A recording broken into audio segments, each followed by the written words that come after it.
तो शुरू करते हैं। सबसे पहले रिवाइज करते हैं लास्ट क्लास में क्या देखा था। लास्ट क्लास में जो 12 अप्रैल को हुई थी उसमें हमने देखा था, जस्ट अ सेकेंड,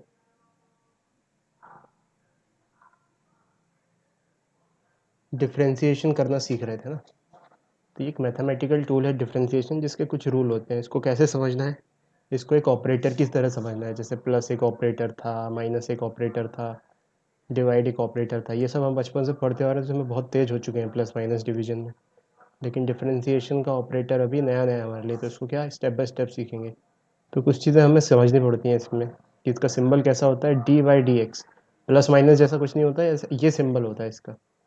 ठीक है, तो इसका मतलब हमने किसी भी फंक्शन का डिफ्रेंसिएशन कर दिया एक्स के रिस्पेक्ट में, तो उसको ऐसे बोलेंगे d by d x of y. ये हुआ differentiation of y with respect to x. ठीक है, अगर ऐसे बोल दिया d by d theta of z, that means differentiation of z with respect to theta. ऐसे बोल दिया d by d theta of sine theta, तो इसको बोलेंगे हम differentiation of sine theta with respect to theta. ठीक है, अगर ऐसे लिखा हुआ है x square plus 5x plus 6 d by d y of, तो हम बोलेंगे differentiation of this thing with respect to y. ये जस्ट टर्मिनोलॉजी समझ रहे थे। तो ये एक ऑपरेटर है जिसमें किस चीज़ का ऑपरेशन इन्वॉल्व होता है। एक वेरिएबल का ऑपरेशन करते हैं अपन, ये वाली चीज़ वेरिएबल है, और एक वेरिएबल के टर्म्स में ये भी वेरिएबल है, वाई भी है ना। तो ये टर्मिनोलॉजी से हम फैमिलियर हो गए। उसके बाद कुछ रूल्स पढ़े डिफरेंशिएशन के। अगर कांस्टेंट चीज़ लिखी हुई है उसका डिफरेंशिएशन कर रहे हैं तो वो ज़ीरो होगा, है ना। कि d by d x of five is constant, so it will be zero. D by d y of 37.5 constant है तो ज़ीरो। ठीक है, फिर नया रूल देखा कि ऐसे कुछ पॉलिनोमियल फॉर्म का फंक्शन दिया हुआ है एक्स की पावर एन। तो एक्स की पावर एन में का डिफरेंशिएशन करने के लिए क्या ऐसा ऑपरेशन होता है, एन जो पावर में लगा हुआ है वो यहाँ पे आ जाता है मल्टीप्लिकेशन में, और x की पावर में एक पावर कम हो जाती है। n पावर थी तो n-1 हो गया। जैसे x की पावर 5 का डिफ्रेंसिएशन किया तो 5 इधर आ गया, और 5-1 हो गया पावर में, तो 5x to the power 4। x to the power 7 किया तो 7 इधर आया, x 7-1, तो ये हुआ 7x टू द पावर 6। ठीक है, d by d x of x to the power 27 इधर आ गया, x की पावर एक कम हो गया। ठीक है, अब जैसे 5x³ आ गया तो 3 इधर उछल के 5 में मल्टीप्लाई हो जाएगा, तो 5×3 = 15, एंड x की पावर एक कम हो जाएगी। x की पावर एक कम हो गई मतलब कि 2। ऐसे आ गया अगर d by d x of x की पावर -7, तो -7 इधर, x की power -7-1, that is -7 to the power x to the power -8। ठीक है, ये x to the power n का डिफ्रेंसिएशन देख लिया। फिर अगर मान लो सपोज वेरिएबल दूसरा आ जाए, ये वेरिएबल कुछ और है और यहाँ पे कुछ और वेरिएबल के टर्म्स में अपन को डिफ्रेंशिएट करना है, तो इसका एज इट इज़ डिफ्रेंशिएशन कर दो। जो भी रूल हमें पता है, क्या रूल है, 3y², y³ का डिफ्रेंशिएशन होगा 3y², और उसके बाद एक जो अंदर टर्म बचा हुआ है यहाँ पे उसको भी मल्टीप्लाई करके लिख दो डिफ्रेंशिएट करके, तो dy by dx। तो this shows that when the variable which is getting differentiated is differentiated from the variable with respect to which we are differentiating, then additionally dy dx is multiplied, है ना। अच्छा, इसका commutative rule पढ़ा कि distributive rule पढ़ा कि अगर दो फंक्शंस प्लस या माइनस के फॉर्म में है और उसका डिफ्रेंसिएशन करना है, तो कुछ नहीं, इंडिविजुअली डिफ्रेंशिएट करके ऐड या माइनस कर दो जो भी दिया हुआ है। जैसे x² + 7x³ का डिफ्रेंसिएशन करना था, तो पहले x² का डिफ्रेंसिएशन कर दिया तो वो आ गया 2x, फिर 7x³ का डिफ्रेंसिएशन कर दिया तो वो आ गया 21x²। तो ये फाइनल आंसर लिख दिया। 3 है तो कोई बात नहीं, 3 का डिफ्रेंसिएशन कर दो, अलग अलग जोड़ के लिख दो। अच्छा, फिर कुछ ट्रिग्नोमेट्रिक डिफ्रेंसिएशन देख लिए कि sin x का डिफ्रेंसिएशन होता है cos x, cos x का डिफ्रेंसिएशन होता है -sin x, tan x का डिफ्रेंसिएशन होता है sec² x।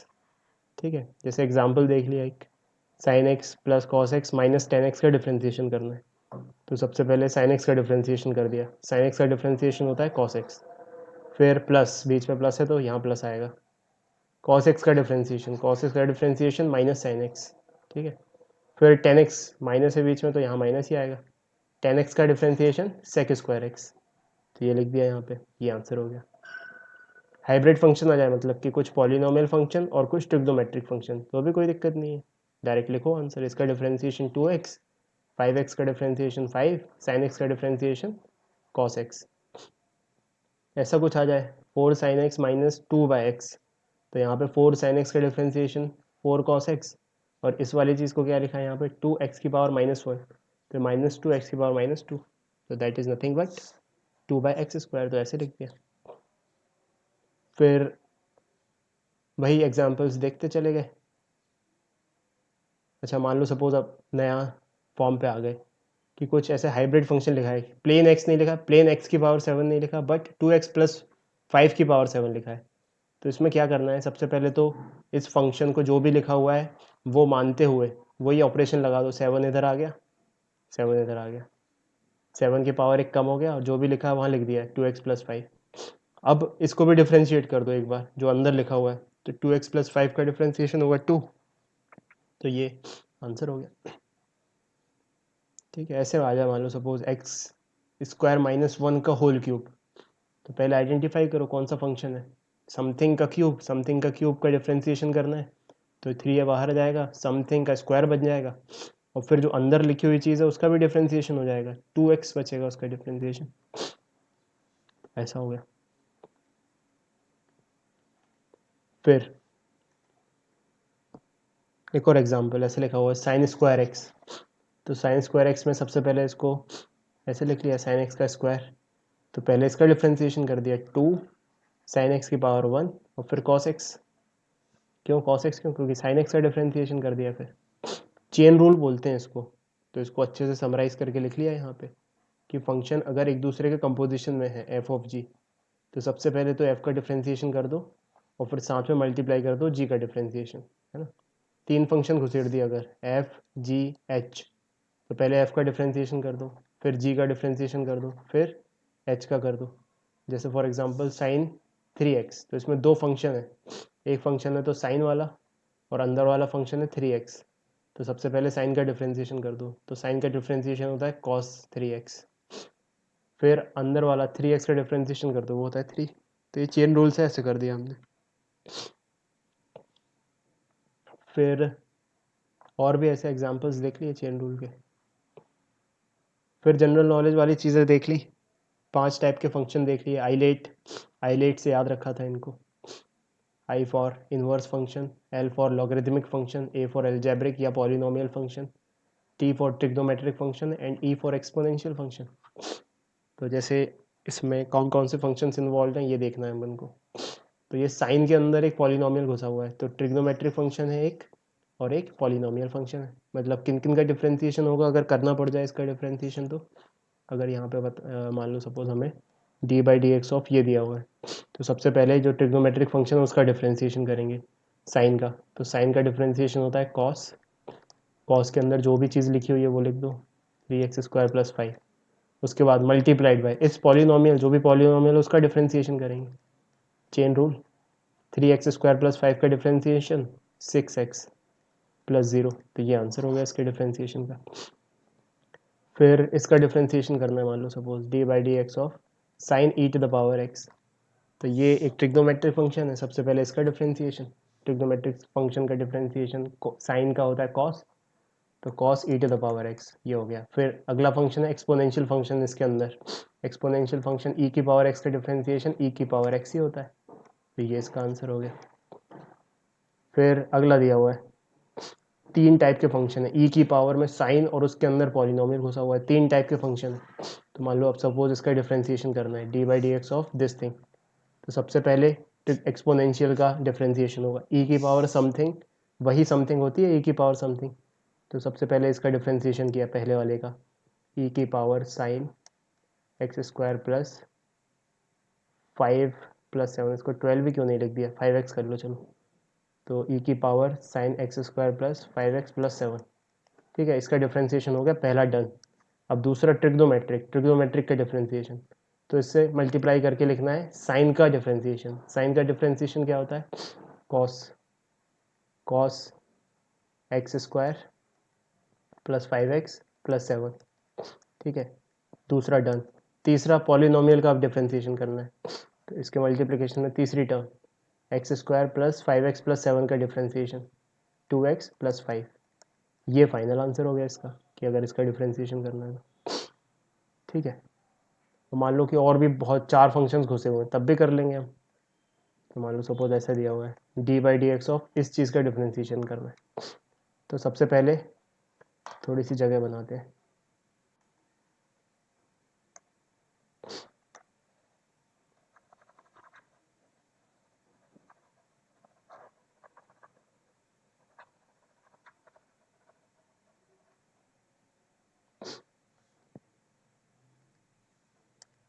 तो यहाँ पे सबसे पहले अपन को इस लॉगरिथम का डिफ्रेंसिएशन करना है। तो लॉगरिथम का अभी डिफ्रेंसिएशन पता नहीं, तो चलो अभी मैं बताने वाला हूँ। लेकिन अगर ऐसे आ जाए कहीं पे लिखा हुआ d by d x of log e to the something x, तो उसका डिफ्रेंसिएशन होता है 1/x। ये याद रखना है ना। तो सबसे पहले लॉगरिथमिक फंक्शन है, तो इसका डिफ्रेंसिएशन करना है 1/x के फॉर्म में। तो 1/log के अंदर जो भी लिखा है वो अपॉन में आ जाएगा। तो हो गया साइन ई की पावर एक्स स्क्वायर प्लस 5। ठीक है, ये हो गया। फिर ये पहले पहले फंक्शन डन। दूसरा ट्रिग्नोमेट्रिक फंक्शन। ट्रिग्नोमेट्रिक फंक्शन क्या है? साइन।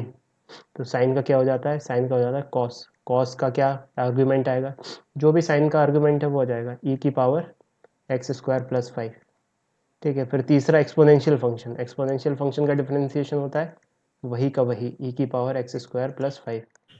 चौथा पॉलिनोमियल फंक्शन क्या है? एक्स स्क्वायर प्लस 5, तो मल्टीप्लाइड बाय 2x। तो इतना बड़ा ये आंसर हो जाएगा। नवेंद्र, समझ में आ रहा है ये? Yes sir. जिसने होमवर्क किया उसको एकदम समझ में आ रहा होगा, क्योंकि ये चीज़ क्या समझाने में ऐसा लगता है कि यार क्या है ये, तो लेकिन जब तुम खुद से करने बैठते हो तो फिर एकदम ऑब्वियसली बहुत सिंपल सा लगता है और एकदम सही आ जाता है सब।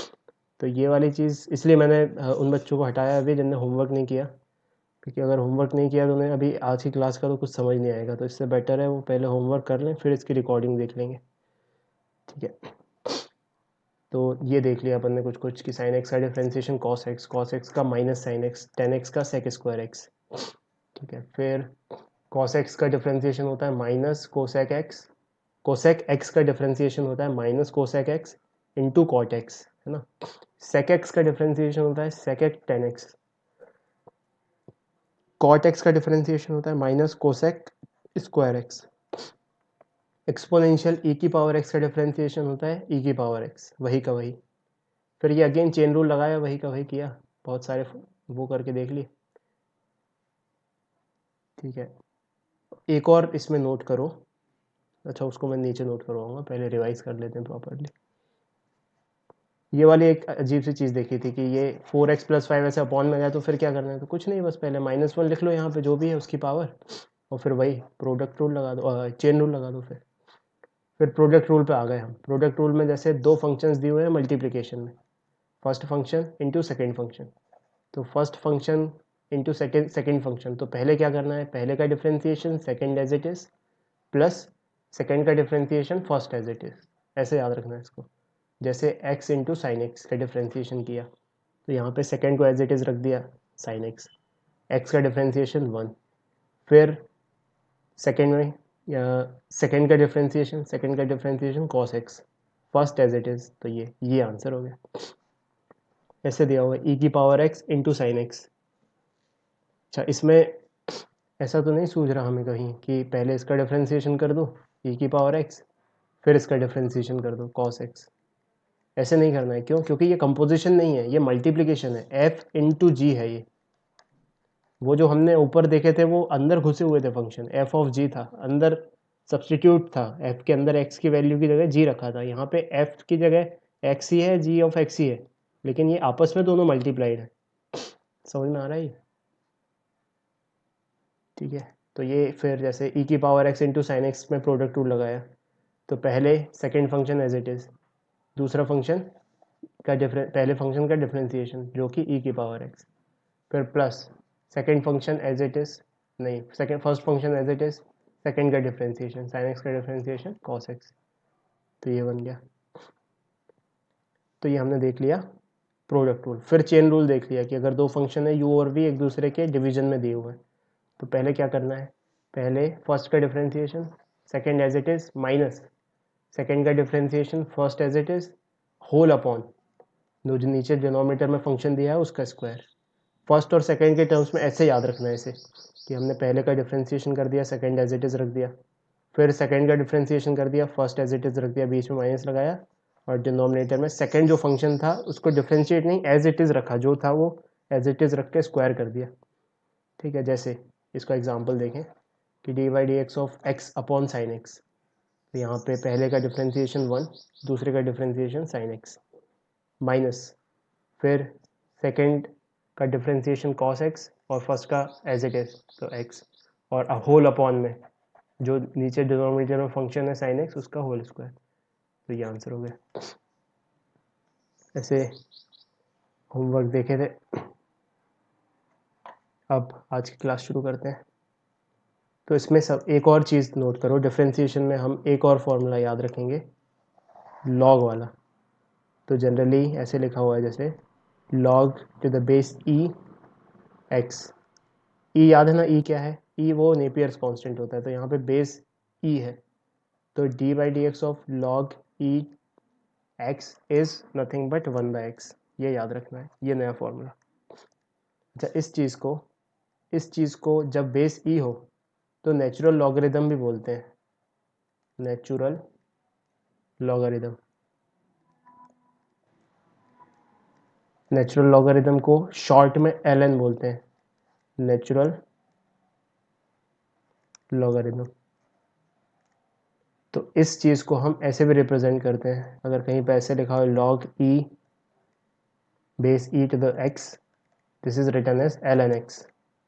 ठीक है, तो अगर कहीं पे ऐसे लिखा जाए एल एन एक्स और उसका डिफ्रेंसिएशन करना है d by d x of l n x, तो that is nothing but 1/x। ये चीज़ याद रखनी है। बस जितने फंक्शंस हमने देखे उसमें बस एक फार्मूला और ऐड कर लिया। ठीक है, ऐसा हो गया।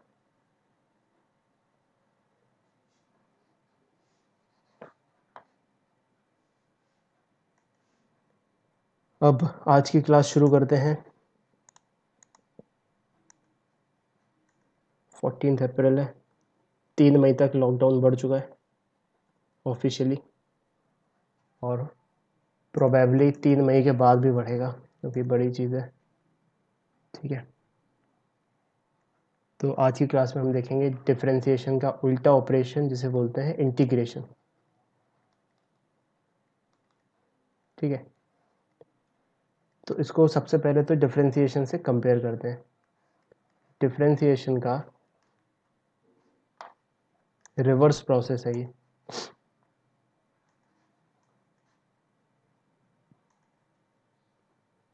This is reverse process of differentiation. इसको ऐसा समझ सकते हो, मान लो तुम्हारे पास एक फनल है, जस्ट फिलोसॉफिकली बता रहा हूँ मैं।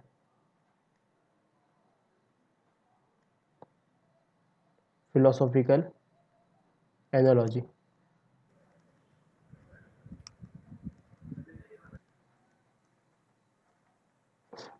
कि अगर तुम यहाँ से पानी डाल रहे हो, तो दिस प्रोसेस यहाँ से ऐसे निकल के पानी ऐसे चला जाएगा। अगर ये प्रोसेस है डिफरेंशिएशन, तो इंटीग्रेशन कुछ ऐसा प्रोसेस है कि तुम्हारे पास सेम फनल है और तुम इधर से पानी डाल रहे हो और वहाँ से निकल रहा है पानी। तो if this is differentiation, this is integration. कहने का मतलब, कोई चीज़ को अगर तुमने डिफरेंशिएट कर दी और फिर से इंटीग्रेट कर दी, तो वही की वही चीज़ मिल जाएगी। जैसे हमने डिफरेंशिएशन किया D by d x of, बहुत सिंपल देखते हैं, एक्स स्क्वायर। तो D by d x of x square क्या है? D by d x of x square निकल के आएगा 2x। तो अगर हम 2x का इंटीग्रेशन करें, if we integrate 2x, we should get x square, है ना। ये जो ऐसा सांप जैसा बनाया है, this is symbol of symbol of integration operator.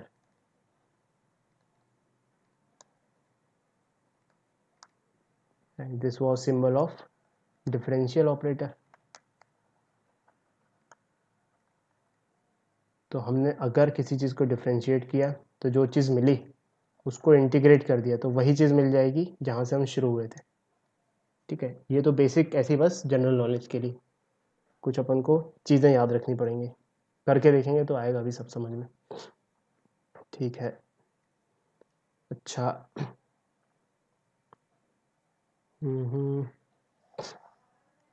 तो इंटीग्रेशन का सिंबल क्या होता है? इंटीग्रेशन का सिंबल होता है ये, और यहाँ पे आता है फंक्शन, और यहाँ पे लिखते हैं अपन dx.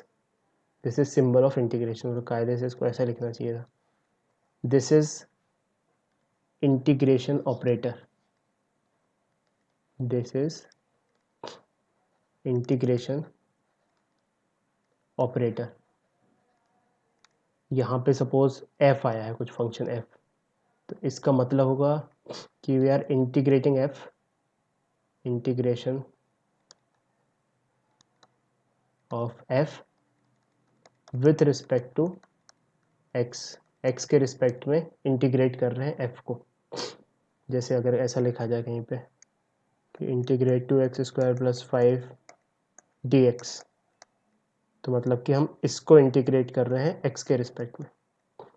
This means integration of 2x square plus 5 with respect to x. ठीक है, ऐसा लिखा आ जाए कहीं पे integration of e to the power x with respect to x, तो इसको बोलेंगे हम integration of e to the power x with respect to x. ऐसा लिखा जाए कहीं पे, मान लो suppose y square plus 7 plus 8, इसका ऐसे इंटीग्रेशन किया विद रिस्पेक्ट टू x. इसका मतलब है integration of y square plus 7x plus 8 with respect to, sorry 7y करो इसको, क्योंकि ये पूरे y में वेरिएबल है. 7y plus 8 with respect to x. ये जस्ट टर्मिनोलॉजी समझ रहे हैं अपन, अभी फॉर्मूले समझेंगे कि इसका मतलब क्या होता है. ऐसा लिखा हुआ है, मान लो suppose sine theta d theta integration, तो हम कहेंगे integration of sine theta with respect to theta.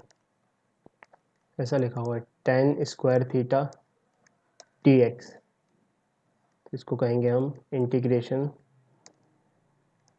Of tan square theta with respect to x. ये जस्ट सिंपल एग्जांपल्स हैं.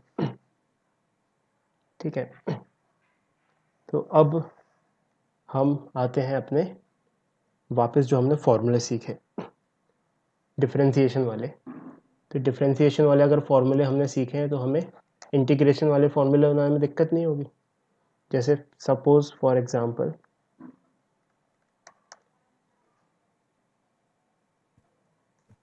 वी नो कि जो हमारे पास डिफरेंशिएशन होता है d by d x of sine x, ये होता है कॉस एक्स. तो इसका मतलब कॉस एक्स का डिफरेंशिएशन, कॉस एक्स का उल्टा इंटीग्रेशन, साइन एक्स का डिफरेंशिएशन कॉस एक्स है, तो कॉस एक्स का इंटीग्रेशन क्या होना चाहिए? Sine x. तो बिल्कुल होना चाहिए. ठीक है, मतलब कि साइन एक्स को डिफरेंशिएट कर दें तो कॉस एक्स मिलना चाहिए. अच्छा, एक डिलेमा यहाँ पे हमारे दिमाग में आया कि सपोज मैंने कहा साइन एक्स प्लस 7 को डिफरेंशिएट करो, तो डिफरेंशिएट किया साइन एक्स प्लस 7 को, तो क्या आएगा? Cos x. ठीक है, साइन एक्स प्लस 35 को डिफरेंशिएट करो, तो यहाँ पे क्या आएगा? यहाँ पे भी कॉस एक्स. मतलब यहाँ पे चाहे कुछ भी लिख दो, कांस्टेंट है अगर, तो इंटीग्रेशन उसका डिफरेंशिएशन उस चीज़ का कॉस एक्स ही आएगा. इसका मतलब हमें जब कॉस एक्स का इंटीग्रेशन कर रहे हैं तो यहाँ पे कांस्टेंट लगाना चाहिए. ये समझ में आ रहा है। अब इस चीज़ का डिफ्रेंशिएशन करेंगे हम डी बाई डी एक्स लगा के, तो 100% कॉस एक्स ही आएगा, क्योंकि कांस्टेंट का डिफ्रेंशिएशन तो ज़ीरो होता है। तो इंटीग्रेशन के सभी फॉर्मूले में हमें प्लस सी लगाना पड़ेगा, where c is a constant. ठीक है, तो अब आ जाते हैं और लिखते हैं अपन रूल्स ऑफ इंटीग्रेशन, और साथ में वेरीफाई भी करते जाएंगे कि रूल सही है कि नहीं, डिफ्रेंशिएशन के फॉर्मूले क्योंकि आते हैं अपन को। तो रूल्स ऑफ इंटीग्रेशन, तो पहला रूल, हमें x की पावर n का इंटीग्रेशन करना है। ठीक है, तो x की पावर n का इंटीग्रेशन करना है, मतलब जो चीज़ आएगी, मतलब उसका जो यहाँ पे चीज़ आएगी उसका डिफ्रेंशिएशन ये आना चाहिए x की पावर n। तो ऐसी चीज़ लिखनी है यहाँ पर जिसका डिफ्रेंशिएशन x की पावर n बन जाए। ठीक है, तो वो होती है, यहाँ पे लिखता हूँ x की power n plus one upon में n plus one plus constant. अब तुम बहुत गहराई से देखो, इस चीज़ को अगर हम डिफ्रेंशिएट कर दें तो x की पावर n मिलना चाहिए। चलो करके देखते हैं। तो d by d x of ये वाली चीज़ x to the power n plus one upon n plus one plus constant. तो अब इसका डिफरेंस n प्लस वन तो कांस्टेंट है, तो इसका कुछ नहीं होगा। x to the power n plus one उछल के बाहर आएगा, तो ये आया n प्लस वन। और x की power n plus one minus one, n plus one minus one upon n plus one, तो n प्लस वन से n प्लस वन कट गया, कांस्टेंट का differentiation zero, one minus one n, तो ये overall क्या हो जाए x की पावर n आ गया। तो हमें याद रखना है कुल मिला के कि integration of x to the power n dx is nothing but x की power n plus one upon n plus one plus some constant. ये पहला फॉर्मूला है इंटीग्रेशन का, रटना है इसको एकदम एक तरफा। ठीक है, जैसे example, integrate x to the power five d x, इसको इंटीग्रेट करना है, तो इसका आंसर क्या होगा, x to the power n plus one, तो five plus one upon five plus one plus constant, constant की वैल्यू कुछ भी हो सकती है, तो इसका आंसर क्या होगा, x to the power six upon six plus C. ये हो गया। एक और एग्जांपल, ऐसे देखो x to the power 51 plus x seven x to the power six plus eight x to the power seven d x, मतलब इस चीज़ का इंटीग्रेशन करना है। अच्छा, यहाँ पे भी वो वाला फॉर्मूला एप्लीकेबल होता है इंटीग्रेशन में, यहाँ पे लिख लेते हैं छोटा सा नोट बना के कि ऐसे मल्टीपल फंक्शंस प्लस या माइनस के फॉर्म में दिए हुए हैं, एफ प्लस माइनस जी प्लस माइनस एच, और उनका इंटीग्रेशन करना है। तो सबका इंडिविजुअल इंटीग्रेशन कर दो, F D x plus G D x plus H D x, और ऐड कर दो या प्लस कर दो, माइनस प्लस जो भी दिया है। तो अब ये तीन सम के फॉर्म में दिए हुए हैं, तो हम इनका इंटीग्रेशन कर देंगे इंडिविजुअली, यानी कि कहने का मतलब this is equal to x to the power 51 d x plus integration seven x to the power six d x plus integration eight x to the power seven d x. अब इसका integration किया सबसे पहले, तो ये क्या हुआ, x to the power 51 plus one मतलब 52 अपॉन 52 दूसरे का। अच्छा, इसमें अब कुछ कांस्टेंट भी आएगा, तो एक छोटा सा कांस्टेंट भी ऐड करते चलो।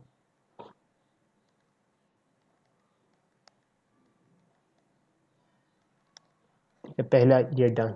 दूसरा, सेवन तो वही का वही रहेगा, कांस्टेंट का कोई दिक्कत नहीं है। एक्स की power six plus one, x की पावर सेवन अपॉन जो भी आया है यहाँ पे वही नीचे आएगा, तो यहाँ सेवन से सेवन कट गया प्लस कांस्टेंट। ठीक है, प्लस एट तो वही रहेगा, एक्स की power seven plus one, x की power seven plus one is eight upon eight plus some constant. ठीक है, एट से एट कट गया यहाँ पे। तो फाइनली इसको कैसे रिप्रेजेंट करें, तो ये मान लो सपोज कुछ कांस्टेंट है C1, ये कुछ कांस्टेंट है C2, ये कुछ कांस्टेंट है C3। तो अब तीनों का सम कांस्टेंट, तीन कांस्टेंट का सम मिलके भी एक नया कांस्टेंट रहेगा, तो उसको कुछ और कांस्टेंट लिख देंगे k। अच्छा, एक ये वाली चीज़ आएगी x⁻52/52, एक ये वाली चीज़ आएगी x⁻7, प्लस एक ये वाली चीज़ आएगी x⁸, और यहाँ पे तीनों का सम का कांस्टेंट कुछ नया है, तो उसको भी कांस्टेंट के तरह लिख देंगे। This is the final answer. एक और एग्जांपल करेंगे, लिखते जा रहे हो ना सब साथ में। रामायण देखने की आदत तो नहीं बन गई अक्षत? तीन ही लोग हैं। नवेंद्र, लिखते जा रहे हो? हाँ सर, दिव्या, बस सर ये लिखते जा रहे लास्ट स्टेप लिखना है। हो? लिख लो लिख लो। हाँ सर।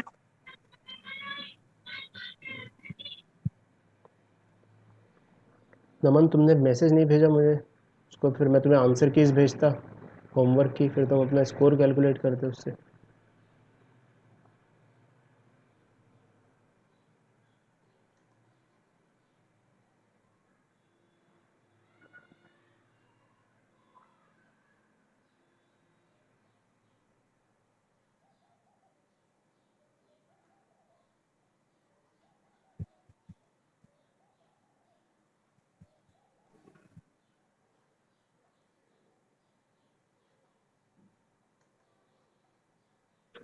यस सर, हो गया। हो गया।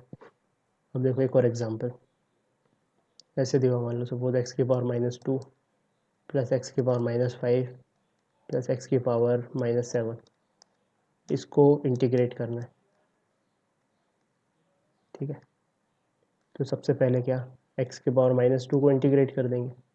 तो तो अब इसका मतलब ये कांस्टेंट जो आ रहे हैं इनके साथ इंडिविजुअल, इनकी टेंशन ना लेते हुए हम फाइनली एक ऐसे कांस्टेंट जोड़ देंगे, सब सब कुछ इंटीग्रेट करेंगे और फाइनल एक कांस्टेंट जोड़ देंगे। तो सबसे पहले इसको इंटीग्रेट किया, तो x⁻²+1 अपॉन -2+1। फिर इसको इंटीग्रेट किया, x⁻5+1 अपॉन -5+1। फिर इसको इंटीग्रेट किया, x⁻7+1 अपॉन -7+1, और फाइनली एक कांस्टेंट चिपका दिया यहाँ पे। ठीक है, फिर इसको सॉल्व किया फर्दर, तो x⁻2+1 इज x⁻1, और यहाँ पे -2+1 मतलब कि -1। ठीक है, यहाँ पे x⁻⁻4 अपॉन -4। फिर finally x⁻⁻6 upon -6 plus constant. तो इसको सॉल्व करके लिखेंगे तो -1/x, क्योंकि x⁻1 इज़ 1/x, और यहाँ पे माइनस आ जाएगा बाहर, तो -1/x⁻4 मतलब कि नीचे चला जाएगा ये, और ये हो जाएगा 1/4x⁴। यहाँ पे माइनस माइनस 1/6x⁶, ये हो जाएगा आंसर, प्लस सम कांस्टेंट। ये हो गया इंटीग्रेशन। ठीक है, दूसरे फॉर्मूले पे आ जाते हैं। पहला फॉर्मूला हो गया, नोट करते जाओ धीरे धीरे। अगर मैं ज़्यादा तेज़ भाग रहा हूँ तो मुझे थोड़ा स्लो कर देना।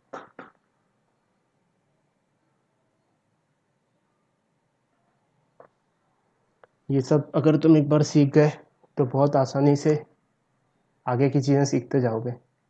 स्किपिंग नहीं होनी चाहिए कि ये बाद में कर लेंगे, हाँ देखा जाएगा, क्योंकि अगर एक्यूमुलेट हो गया होमवर्क वगैरह या प्रैक्टिस वगैरह तुम्हारी, तो फिर वो कभी लौट के नहीं आ पाएगा, और तुम्हारी अंडरस्टैंडिंग बहुत वीक रह जाएगी आने वाले टॉपिक्स में। क्योंकि कुछ भी चीज़ हम पैटर्न में पढ़ रहे हैं, कुछ भी रैंडम नहीं पढ़ रहे हैं कि पहले ये चीज़ पढ़ेंगे, फिर ये चीज़ पढ़ेंगे, फिर ये चीज़ पढ़ेंगे, फिर ये चीज़ पढ़ेंगे, फिर ऐसी चीज़ पढ़ेंगे। ये तो मान लो सपोज़ ये तुम्हारा वीक रह गया, तो फिर यहाँ ये वाली चीज़ समझ में नहीं आएगी, है ना।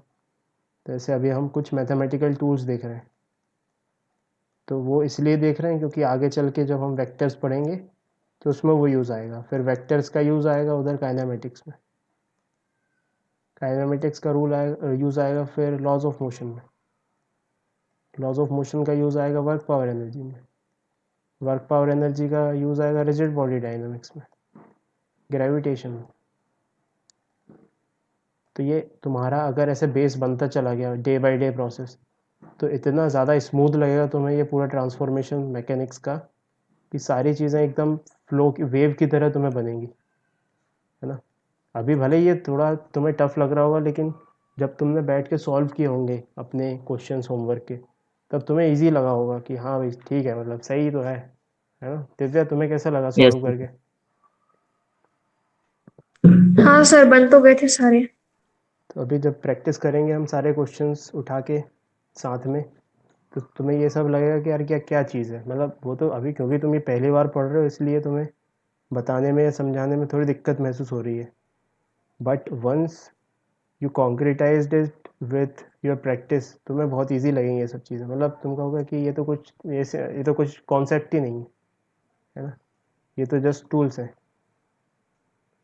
ठीक है। तो अपना काम है कि जैसे ही लेक्चर ख़त्म हो उसको अच्छे से रिवाइज़ करना। अब तो लेक्चर तुम्हें वीडियो के फॉर्म में रिवाइज़ करने के लिए भी मिल जा रहे हैं, अगर फिर से तुम्हें देखना है तो 2x स्पीड पे बहुत तेज़ी से देख सकते हो अच्छे से, मतलब कोई छोटी मोटी चीज़ तुम्हें ऐसा लग रहा है कि फिर से देख लें। अगर जैसे अभी क्लासेस कम है, क्लासेस कम क्यों हैं अभी? क्योंकि ये थोड़ी सी डिफ़िकल्ट चीज़ है, क्योंकि अभी तो जस्ट तुम 10th में पढ़ के आ रहे हो। 10th में तुमने क्या पढ़ा है? थोड़ा बहुत पढ़ा है अभी, मैथ्स वगैरह। तो अभी इन चीज़ों को रिवाइज़ भी कर सकते हो, तुम्हारे पास इतना टाइम है दिन भर का कि तुम पूरा का पूरा वीडियो फिर से रिवाइज़ कर सकते हो, अगर तुम्हें ऐसा लग रहा है कि थोड़ी सी अंडरस्टैंडिंग और अच्छी हो जाए, एक बार फिर से आ जाए सारी चीज़ें सामने। ठीक है। और साथ में तुम्हें जो मटेरियल दिया जा रहा है प्रैक्टिस के लिए उसको करो ख़तरनाक तरीके से, मतलब तुम बिल्कुल टेंशन मत लो कि हम बहुत ज़्यादा सामान दे देंगे तुम्हें सॉल्व करने के लिए, जितना दे रहे हो उतना करते जाओ बस। और वो तुम कर सकते हो। हार्डली कितना टाइम लगा तुम्हें सॉल्व करने में उसे? 2 शीट थी, 10-10 क्वेश्चन थे उसमें। सर, टाइम लिमिट से कम ही लगा था। टाइम लिमिट से कम ही लगा था, तो वो कभी भी एक्यूमुलेट नहीं होगी मान लो। लेकिन मान लो सपोज अब जिन बच्चों ने नहीं किया, अब आज का होमवर्क आ जाएगा तो वो ये चीज़ें, पहले 2 चीज़ तो बची हुई है, अगली चीज़ भी आ जाएगी उनके सामने। तो इसको क्या अपन को डेली बेसिस पे करना पड़ेगा, तभी अपनी लर्निंग हो पाएगी। मतलब समझो इस चीज़ को, आईआईटी जेई या नीट या कोई भी competitive exam is not a selection process, है ना। ये सिलेक्शन प्रोसेस नहीं है, ये रिजेक्शन प्रोसेस है। कि तुम्हारी अंडरस्टैंडिंग अगर अच्छी नहीं बन पाई तो तुम वहाँ पे सवाल नहीं कर पाओगे। भगवान भी नहीं करवा पाएगा तुमसे सवाल, प्रैक्टिस में नहीं होगा, फ्लो में नहीं होगा। तो सिलेक्शन प्रोसेस नहीं है, ये रिजेक्शन प्रोसेस है। कोई ऐसी चीज़ नहीं है कि जो तुम्हें समझाई ना जा सके वहाँ पे, जो सवाल आ रहा है वहाँ पे, है ना। लेकिन ऑन द स्पॉट तुम्हें तभी कर पाओगे तुम, जब तुम्हारा फ्लो बनेगा। तो इसको थोड़ा समझो। 90% बच्चे प्रैक्टिस ही नहीं करते, थ्योरी पढ़ के जाते हैं वहाँ पे, उनको लगता आता है सब, हमें सब आता है सब कुछ, तो सॉल्व नहीं कर पाते। अब तुम थ्योरी पढ़ते रहो 2 घंटा, मतलब 2 साल ज़िंदगी भर थ्योरी पढ़ते रहो, कुछ नहीं होगा जब तक तुम प्रैक्टिस नहीं करोगे। तो होमवर्क को बहुत ज़्यादा सीरियसली लो, मतलब कि अगर तुम्हारा क्लास छूट जाए चलेगा, लेकिन होमवर्क नहीं छूटना चाहिए। Homework is more superior than class work, मतलब या क्लास एनीथिंग। मत रीड करो कुछ, मत पढ़ो थ्योरी, तुम्हें क्वेश्चन बन गया बस ख़त्म है काम। तुम्हें होमवर्क बनना चाहिए, क्योंकि अगर होमवर्क नहीं बनेगा दैट मीन्स कहीं ना कहीं अंडरस्टैंडिंग लैग हुई है। होमवर्क नहीं बन रहा तो पूछो भाई, इटरेशन वापस आने दो कि भाई ये नहीं बना। वो चीज़ एक्सप्लेन होगी तो फिर तुम्हें सारी चीज़ें क्लियर होती चली जाएंगी। पूरा इंजीनियरिंग मैकेनिज्म है कुछ, तुम्हें दिमाग लगाने की ज़रूरत ही नहीं है कि ये पढ़े वो पढ़े, बस जो आ रहा है सामने वो करते जाओ। ठीक है, चलो सेकेंड फार्मूला देखते हैं अपन इंटीग्रेशन का। ऐसे लिखा हुआ है 1/x dx। तो याद करो किस चीज़ का इंटीग्रेशन, किस चीज़ का डिफरेंशिएशन 1/x होता था? ln x का। तो इसका आंसर होगा ln x plus C. What is ln x? ln x is nothing but natural logarithm, मतलब log x to the base e।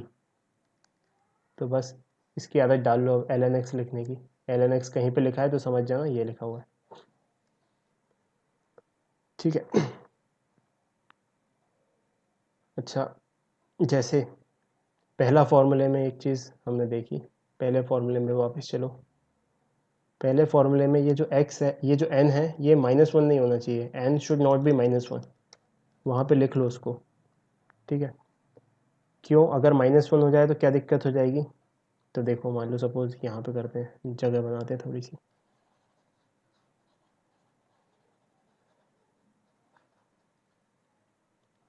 तो अगर मान लो suppose x to the power -1 dx है और हमने ये वाला फॉर्मूला लगाने की कोशिश की, तो क्या होगा, x to the power -1 + 1 upon division में -1 + 1, तो x to the power -1 + 1 is 0, that is x to the power 0, और -1 + 1 इज़ 0, तो ये वाली चीज़ क्या पहुंच रही है, ये तो प्लस माइनस इन्फिनिटी पहुंच रही है, जो कि पॉसिबल नहीं है, इनडिटर्मिनेंट पहुंच रही है।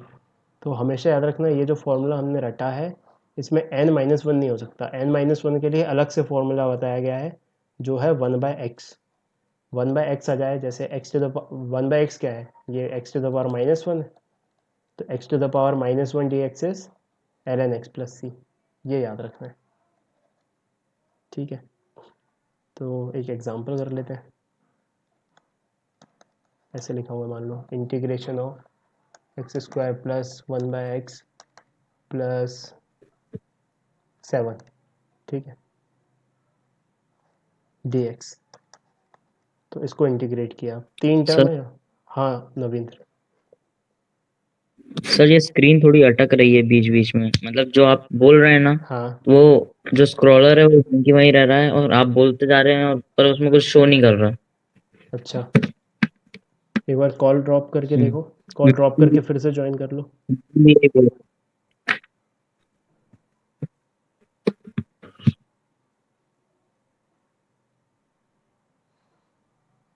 दिव्या तुम्हें सही सुनाई दे रहा है? हाँ सर।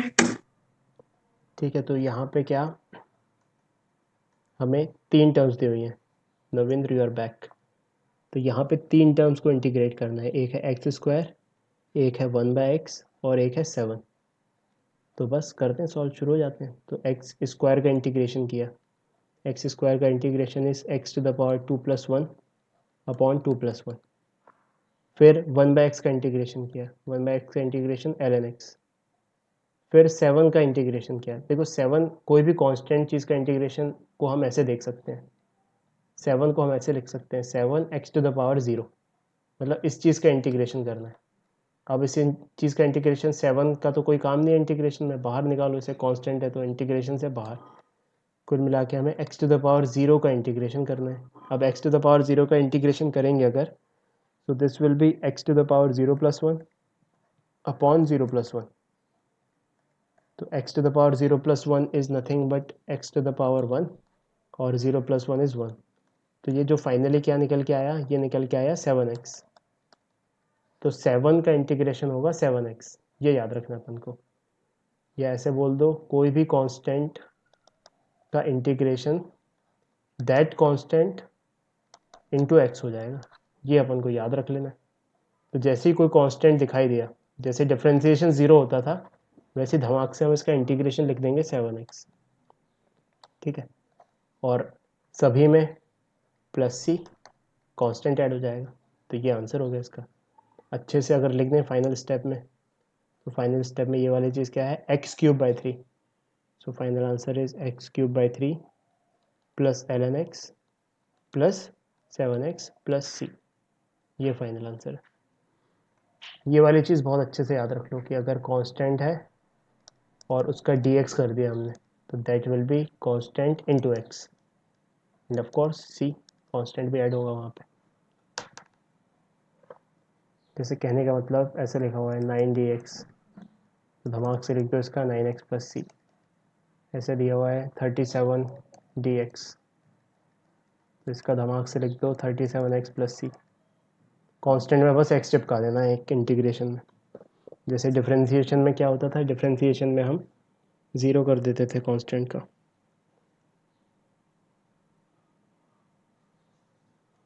ठीक है, तो ये 2 फॉर्मूले हो गए अभी तक। अब तीसरे फॉर्मूले पे आ जाते हैं।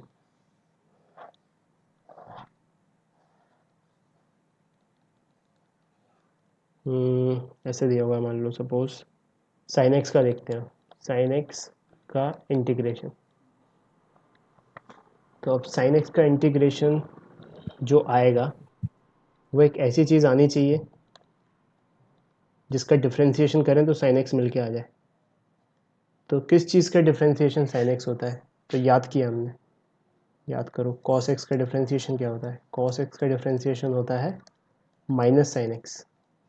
ठीक है, तो इसका मतलब माइनस कॉस एक्स का डिफ्रेंसिएशन प्लस साइन एक्स होगा। तो यहाँ पे क्या लिखेंगे हम, साइन एक्स का जो इंटीग्रेशन है that is minus cos x plus C. ठीक है, ये फॉर्मूला याद रखना है। सर ये चीज एक और बार रिपीट कर दीजिए। कौन सा वाला नवींद्र?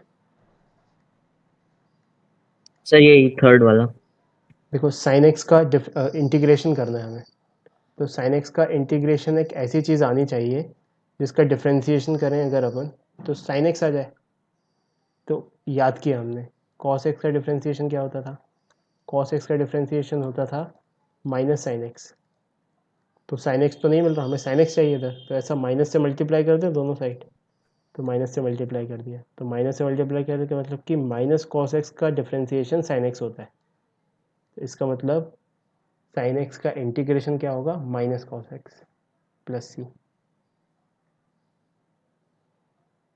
Okay sir. ठीक है, ये फॉर्मूला। अब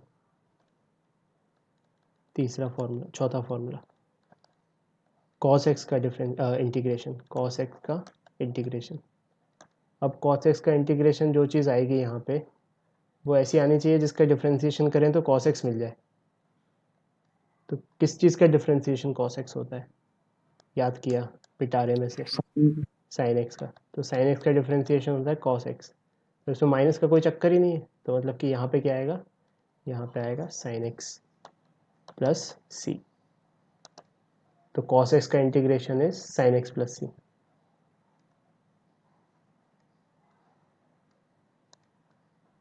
ठीक है, next formula, fifth, integration of e to the power x d x. अब यहाँ पे क्या लिखना है, यहाँ पे एक ऐसी चीज़ लिखनी है जिसका डिफ्रेंसिएशन करें अगर तो e to the power x मिल जाए। अब किस चीज़ का differentiation e to the power x होता है, याद किया, e to the power x का differentiation e to the power x ही होता है। तो इसका मतलब इंटीग्रेशन भी e to the power x होगा प्लस सी। ये e to the power x बहुत सही चीज़ है, इसका डिफ्रेंसिएशन भी वही होता है खुद, और इसका इंटीग्रेशन भी ये खुद ही स्वयं होता है। Next,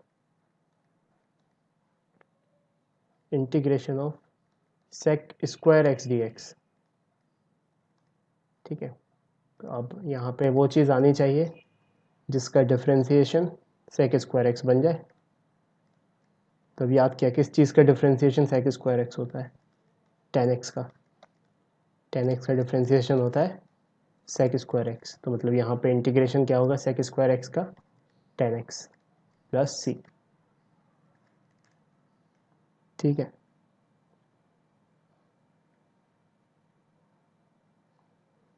next, seventh, integration of cosec square x.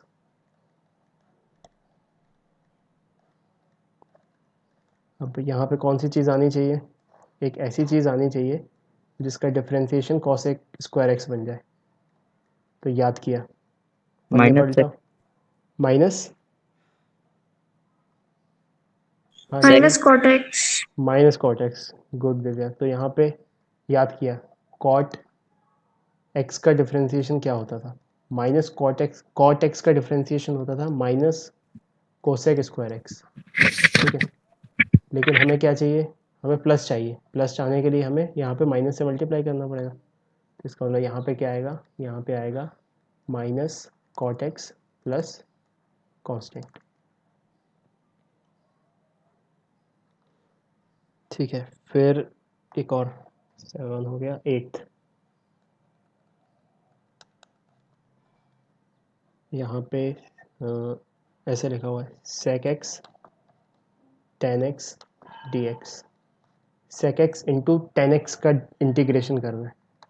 तो यहाँ पे एक ऐसी चीज़ आनी चाहिए जिस चीज़ का डिफ्रेंसिएशन ये वाली चीज़ बन जाए। तो याद करो सेक एक्स टेन एक्स किस चीज़ का डिफ्रेंसिएशन होता था, ये सेक एक्स का डिफ्रेंसिएशन होता था। पन्ने पलटा के देखो, सेक एक्स का डिफ्रेंसिएशन होता है सेक एक्स 10x। तो इसका मतलब यहाँ पे क्या आना चाहिए, यहाँ पे आना चाहिए sec x प्लस कॉन्स्टेंट। ठीक है, एक और देख लेते हैं। 9th ऐसे लिखा हुआ है, मान लो suppose cosec x cot x d x, cosec x cot x d x. ठीक है, अब यहाँ पे एक ऐसी चीज़ आनी चाहिए जिसका डिफ्रेंसिएशन ये बन जाए। तो याद किया कोसेक एक्स कॉट एक्स किसका डिफ्रेंसिएशन होता था, तो याद आ रहा है कोसेक एक्स का डिफ्रेंसिएशन होता था minus cosec x cot x. यहाँ माइनस एडजस्ट करना पड़ेगा, माइनस एडजस्ट करना पड़ेगा, तो ये माइनस इधर आया, ये मल्टीप्लाई हो, तो यहाँ पे क्या आएगा माइनस कोसेक एक्स। तो ये हुआ minus cosec x plus constant. ठीक है, ये इंटीग्रेशन का खेल हो गया। ठीक है, जिन जिन लोगों ने अपने रेडियो सेट देर से ट्यून किए हैं उन्हें मैच का हल जानने के लिए वापस रिकॉर्डिंग देखनी पड़ेगी पहले से। अब हम कुछ एग्जाम्पल्स करके देख लेते हैं। ठीक है, इंटीग्रेट द फॉलोइंग। एकदम बोलते जाना जो जो चीज़ में डाउट आता जाए, क्योंकि वैसे ही डाउट रेक्टिफाई होंगे फिर।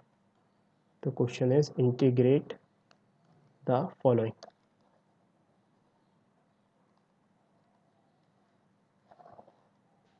पहला 5x² प्लस 3x माइनस 2 है ना, x के टर्म्स में इंटीग्रेट करना है। तो शुरू हो जाओ, शुरू हो गए। ये पहला टर्म, ये दूसरा टर्म, ये तीसरा टर्म। तो इसको इंटीग्रेट किया 5, तो कांस्टेंट है इसका तो कोई दिक्कत ही नहीं, x², तो x की पावर 2 + 1 अपॉन 2 + 1 तो 3 प्लस 3 x की पावर 1 है तो 3x² अपॉन 2 माइनस 2, 2 का इंटीग्रेशन 2x प्लस c। ये आंसर हो गया। Second, integration of 4 sin x minus 2/x dx। इस चीज़ का इंटीग्रेशन करना है। तो इंटीग्रेशन करने के लिए देखा सबसे पहले तो दो टर्म्स हैं, हाँ एक ये और एक ये, तो दोनों का इंडिविजुअली आंसर लिख दें। फाइनली दोनों का इंडिविजुअली इंटीग्रेशन किया तो इस चीज़ को 4 sin x, 4 तो कांस्टेंट है इसकी कोई दिक्कत नहीं। sin x का इंटीग्रेशन क्या होता है, sin x का इंटीग्रेशन जल्दी बताओ, माइनस कॉस एक्स है ना। कॉस एक्स तो डिफ्रेंसिएशन होता था उसका, इसको ऐसे याद रखो यहाँ पे, sin x का differentiation dy/dx is cos x, और sin x का अगर इंटीग्रेशन करना पड़ जाए तो बस इधर तुम्हें माइनस लगाना है। सिमिलरली cos के साथ cos x का डिफ्रेंसिएशन माइनस साइन एक्स, तो cos x का integration is plus sine x. केवल एक चीज़ याद है ना, तो उससे सारी चीज़ें तो अपने दिमाग में बना सकते हो कि साइन एक्स का डिफ्रेंसिएशन क्या है cos x, तो इंटीग्रेशन करेंगे तो उसी चीज़ में बस माइनस चिपकाना है आगे। अब साइन एक्स का डिफ्रेंसिएशन cos x है, cos x का डिफ्रेंसिएशन माइनस साइन एक्स है, तो अब इंटीग्रेशन करेंगे तो एक माइनस लगाएंगे तो प्लस हो जाएगा वहाँ पे। तो यहाँ पे हम क्या कर रहे हैं, होश में रहो और सोचो, यहाँ पे क्या कर रहे हैं हम, इंटीग्रेशन। तो साइन एक्स का इंटीग्रेशन, तो एक चीज़ याद रखो, डिफ्रेंसिएशन होता है क्या साइन एक्स का cos x, तो इंटीग्रेशन होगा माइनस कॉस एक्स, तो यहाँ पे आएगा -4 cos x। इसका हो गया हिसाब। ठीक है, अब ये क्या है -2 1/x। अब इस चीज़ का इंटीग्रेशन क्या होता है 1/x का ln x है ना, तो यहाँ पे हो जाएगा -2 ln x प्लस कांस्टेंट। बस रटने वाली चीज़ इसमें अपन दिमाग बिल्कुल लगा ही नहीं रहे अभी। ठीक है, मैथ्स जब पढ़ेंगे इन सब चीज़ों को आप डिटेल में समझेंगे कि इन सब का मतलब क्या होता है, इंटीग्रेशन डिफ्रेंसिएशन का। अभी तो बस मैं तुम्हें रटवा रहा हूँ कि करना कैसे, ये टूल्स हमारे सामने आ जाए तो। ठीक है, जैसे रहते हैं ना मजदूर रहते हैं, उनको बोलते हैं कि अभी तुम बस तुम्हें बस ईंट से ईंट मिलानी है। तुम बस ये सब दिमाग मत लगाओ कि सीमेंट कहाँ से आई, ईंट कैसे बनी, क्या केमिकल कंपोजिशन है, ये सब दिमाग मत लगाओ। अभी बस तुम ईंट से ईंट बजाओ। तो अभी अपन केवल ईंट से ईंट बजा रहे हैं, है ना। ये सब डिटेल में जो मैथ्स पढ़ रहे हैं पूरा का पूरा 12th क्लास में। तुम्हारी 11th और 12th कुछ ऐसे डिवाइडेड है। मान लो सपोज ये 11th है, 11th के 2 पार्ट्स हैं। ये 12th है, ये 12th के 2 पार्ट्स हैं। मैथ्स की बात कर रहा हूँ, केवल मैथ्स की। तो ये जो पोर्शन है पूरा 12th का सेकेंड पार्ट और थोड़ा सा फर्स्ट पार्ट, 11th में थोड़ा सा फर्स्ट पार्ट, मतलब थोड़ा सा सेकेंड पार्ट, ये सब कैलकुलस को कंप्राइज करता है। कैलकुलस से क्या मतलब, कैलकुलस के 2 पार्ट होते हैं, एक डिफरेंशिएशन और एक इंटीग्रेशन। तो ये चीज़ हमें इतनी डिटेल में पढ़नी है, मतलब तुम समझ जाओ इतनी डिटेल में कि 2 साल में से 6-7 महीने कैलकुलस ही पढ़नी है। कैलकुलस में से 2-4 महीने डिफरेंशिएशन पढ़नी है, 2-4 महीने इंटीग्रेशन पढ़नी है। तो मतलब अभी तुम भूल जाओ कि इसके क्यों हो रहा है ये सब। अभी तो बस ये सोचो क्या हो रहा है, क्योंकि अगर ये आइडिया नहीं लगेगा तुम्हें तो अपन बहुत सारी चीज़ें नहीं कर पाएंगे फिज़िक्स की। तो इसलिए ये बेसिक मैथ्स पढ़ाई जाती है पहले से। ठीक है, तो अभी बिल्कुल बिल्कुल दिमाग लगाओ ही मत। अभी तो बस रटना है अपन को और अप्लाई करना है उस चीज़ को, वही दिमाग लगाना है इनफैक्ट शॉर्ट में अभी के लिए। ठीक है, तो ये हो गया। नेक्स्ट करते हैं एक और है अपने पास ऐसा, dx अपॉन 4x+5। ठीक है, अब इसमें हमें डिलेमा आ जाएगा, क्योंकि अगर मान लो सपोज केवल x होता 1/x dx, तो इसका तो हम धमाक से लिख देते ln x। लेकिन अब ये क्या है, 4x+5 है ये, तो यहाँ दिक्कत हो गई। तो कोई बात नहीं, इसको अज्यूम कर लेते हैं कुछ। तो अज्यूम किया, let's say this thing is y। तो हमारे पास जो फंक्शन बन गया वो बन गया ऑपरेशन dx अपॉन y। ठीक है, जहाँ पे y किसको माना है हमने, y माना है 4x+5 को। अब बहुत गौर से देखना, ऐसा तो कुछ हमने सीखा नहीं है कि यहाँ पे वेरिएबल x हो और यहाँ पे वेरिएबल y हो और हम इंटीग्रेट कर दें। जब तक कॉमन वेरिएबल में नहीं आएगा, कॉमन वेरिएबल में नहीं आएगा तब तक हम कुछ नहीं कर सकते। तो ठीक है, dx को कुछ तरीके से y के टर्म्स में रिप्लेस करते हैं। तो इस इक्वेशन को गौर से देखो, इस वाले को। यहाँ पे अगर मैं dy/dx निकाल दूँ, dy/dx, तो वो क्या होगा, मतलब कुल मिला के y को डिफ्रेंशिएट कर दूँ तो वो क्या होगा, 4 के बराबर। तो यहाँ से dx जो है, देखना dx अगर इधर चला जाए, 4 इधर आ जाए, तो dx विल बी dy/4। मतलब इस इक्वेशन में हम dx को किससे रिप्लेस कर सकते हैं, dx को रिप्लेस कर सकते हैं dy/4 से, और फिर एक ही वेरिएबल में बन जाएगी इक्वेशन। तो अगर इसको रिप्लेस कर दिया, so this equation will be dy/y और एक 4। अब ये क्वेश्चन, अब इसको सॉल्व कर सकते हैं। This is nothing but 1/4 integration of, ये तो 4 कांस्टेंट है तो इसलिए बाहर निकाल लिया इंटीग्रेशन से, 1/y dy। अब 1/y dy क्या होगा, ln y। So this will be ln y/4 plus some constant. लेकिन आंसर y के टर्म्स में तो लिखेंगे नहीं, हम x के टर्म्स में लिखना है, क्योंकि y तो हमने खुद ही मनगढ़ंत बनाया है अपने कन्वीनियंट के हिसाब से। कोई बात नहीं, y को रख दो 4x+5। तो फाइनल आंसर क्या हो जाएगा, ln 4x+5/4 प्लस कांस्टेंट। ये वाला फिर से देखो, इसमें क्या दिक्कत थी, फिर से एक बार, कि यहाँ पे 1/4x+5 का इंटीग्रेशन करना है। तो अगर इस फॉर्म में होता 1/x dx, तब तो हम धमाक से लिख देते ln x। लेकिन अब ये x नहीं है, ये है ना, कुछ और है, ये x के टर्म्स में कुछ और चीज़ दी हुई है। तो हम कहा ठीक है कोई बात नहीं, इसको y मान लेते हैं।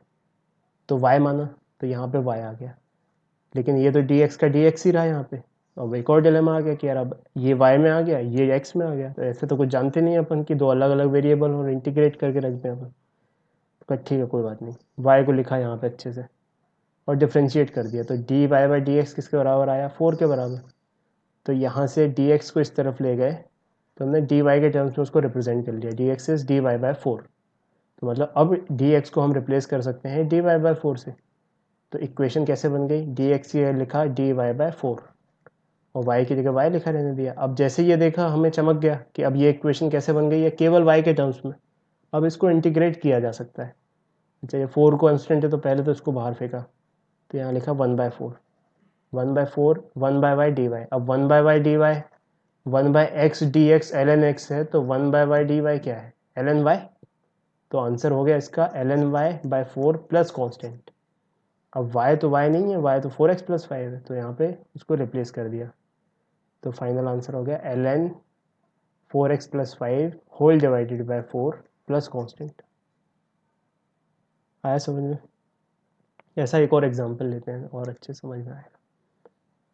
लो मान लो सपोज कितने हो गए, 3 हो गए, चौथा ऐसे दिया हुआ है इंटीग्रेट 6x + 2 की पावर 3 dx। इसको इंटीग्रेट करना है, ठीक है। तो अब ऐसा कुछ होता मान लो सपोज x³ dx, तब तो हम धमक के ऐसा लिख देते x की पावर इंटीग्रेशन x की पावर 3 + 1 दैट इज़ 4 और 3 + 1 इज़ 4, ये आंसर हो जाता। लेकिन अनफॉर्चुनेटली ये x नहीं है, ये 6x + 2 है, तो इसको मान लिया हमने y। तो y माना, जैसे इक्वेशन y माना, तो फिर ये किस फॉर्म में तब्दील हो गई, ये हो गई y³ × dx। अब y³ इतने बड़े तो हुए नहीं अपन कि एक वेरिएबल y दिया है, एक x दिया है और इसको इंटीग्रेट करने, तो अटक गई बात। तो मतलब कि dx को पहले कन्वर्ट करना पड़ेगा y के टर्म्स में। तो y को देखा, y को क्या लिखा है, y को लिखा है 6x + 2। तो यहाँ इसको डिफ्रेंशिएट किया, तो dy/dx will be equals to 6x का डिफ्रेंशिएशन 6, 2 का डिफ्रेंशिएशन 0, तो dy/dx इज 6। तो यहाँ से फिर हमने dx को dy/6 लिख लिया। तो अब dx का क्या रिप्लेस कर दें, dx का रिप्लेस कर दें dy/6। तो अब पूरे इक्वेशन y के टर्म्स में बन जाएगी। तो ये हो जाएगा y³ × dy/6। So this is nothing but 6 को बाहर ले लो इंटीग्रेशन से, तो 1/6 integration of y³ dy। Now this is integrable, इसका फॉर्मूला हम जानते हैं। तो दिस विल बी 1/6 y की power 3 + 1 that is 4/4। So this will be y की पावर 4/24 प्लस कांस्टेंट। अब y को रिप्लेस करना है, जो माना था y को, क्या माना था, 6x + 2। तो आंसर हो गया इसका फाइनल 6x + 2 की पावर 4/24 प्लस कांस्टेंट। ये हो गया, ये फाइनल आंसर।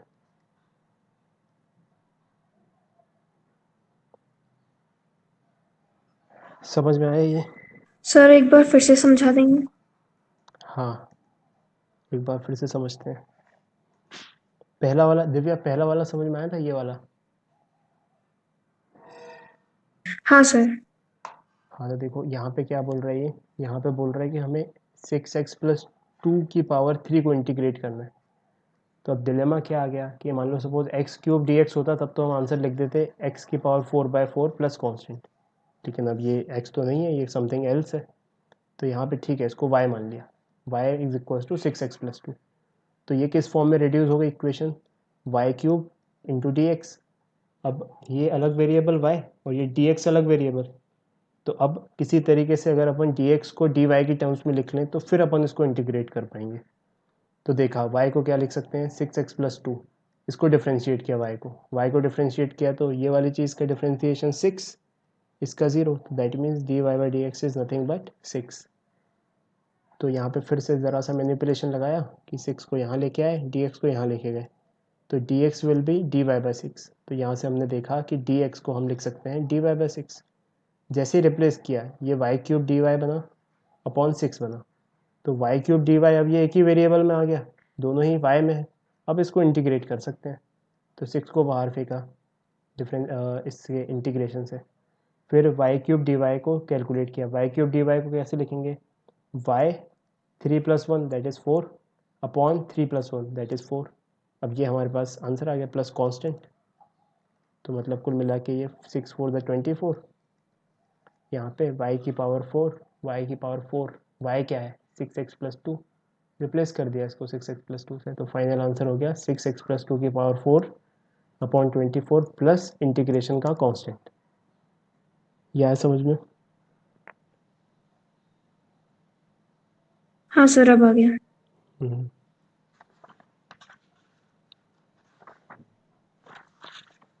ठीक है,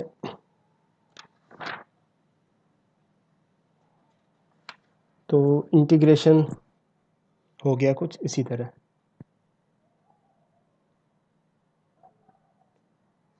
ठीक है, अब कुछ बेसिक ग्राफ देख लेते हैं जो फिज़िक्स में हमारे लिए बहुत इम्पोर्टेंट है।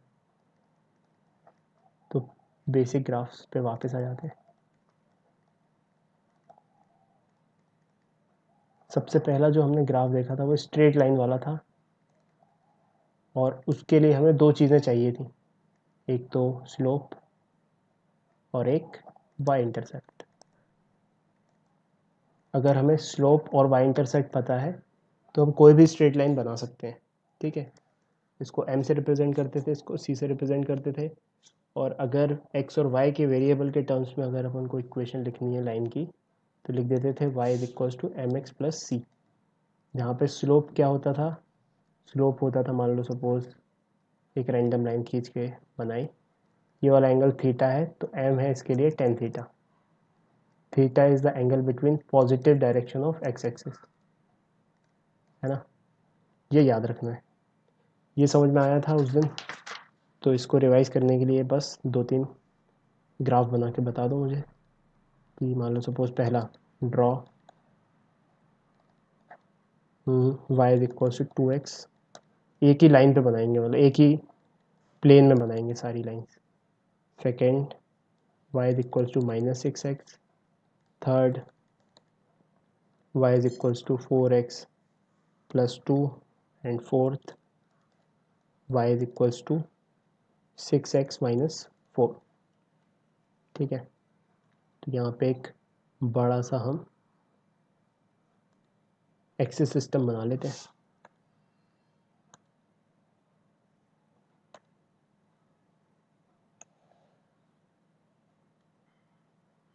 माय गॉड,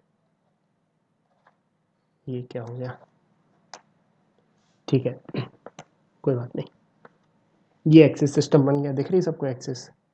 मार्क कर लेते हैं कुछ कुछ, this is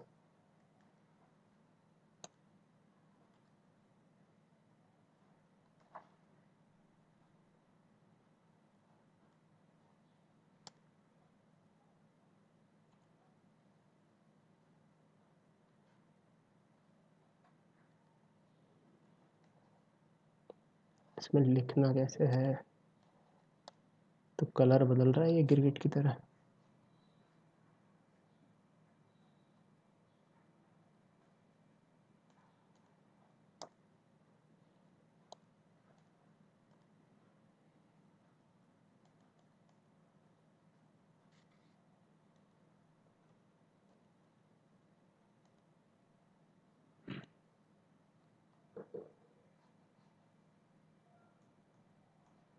just bear with me, छोड़ ऐसे ही हाथ से खींच लेते हैं, ज़्यादा हीरो बनने की ज़रूरत नहीं है। ये लो, ये एक्स एक्सिस, ये वाई एक्सिस। ठीक है, पहली लाइन बनाते हैं अपन नीले कलर से, y is equals to 2x, तो कुल मिला के इसको अगर देखा जाए तो y is equals to 2x+0 के फॉर्म में लिखा हुआ है। ये 0 है इसका y इंटरसेक्ट, मतलब कि यहाँ से गुजरेगी लाइन 0 से। ठीक है, और स्लोप है इसका 2 की वैल्यू के बारे में थोड़ा सा अंदाज़ा लगाते हैं। अगर 60 डिग्री एंगल होता लाइन का एक्स एक्सिस के साथ तो tan 60 डिग्री होता √3, 90 डिग्री होता तो इन्फिनिटी, दैट मीन्स 60 से 90 के बीच में होगा ये कुछ, तो 60 से 90 के बीच में अपन रफली एक एंगल खींच देते हैं, ये खिंच गया, ये पहली लाइन बन गई। ठीक है, दूसरी लाइन बनाते हैं ग्रीन कलर से। यहाँ पे ये क्या बोल रहा है, -6, 0 से गुजर रही है, इंटरसेप्ट 0 है तो -6।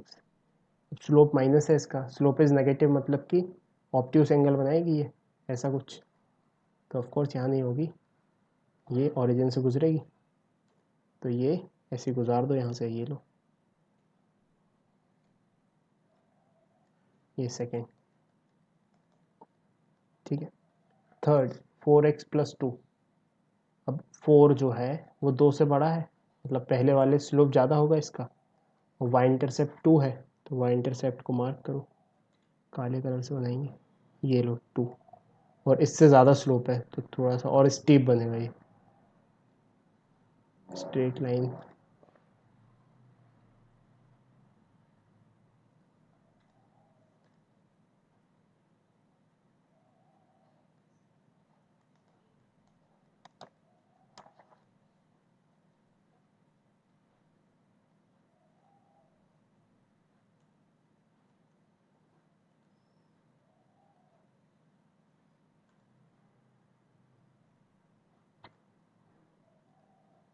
हाथ से बना लेते हैं।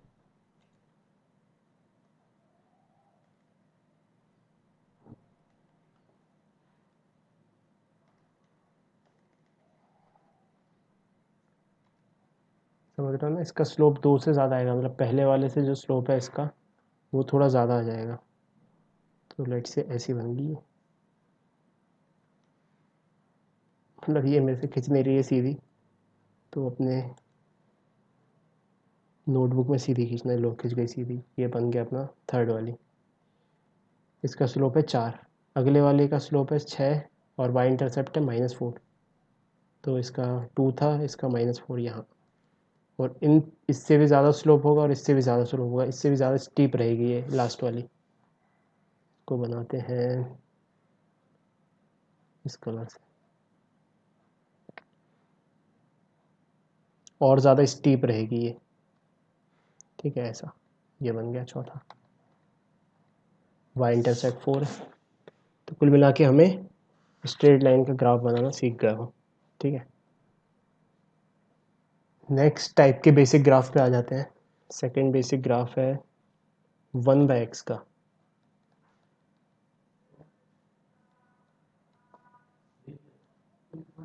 ये ऐसा दिया हुआ है y is equals to 1/x, तो देखो इसका ग्राफ ऐसा बनता है, अभी केवल अपन को प्योरली रटना है, उसको अप्रिशिएट कर पाएंगे अपन, वैल्यूज़ देखेंगे तो अप्रिशिएट हो जाएगा, तो इसका ग्राफ बनता है ऐसे कर्व्ड और इस तरफ कर्व्ड, ठीक है।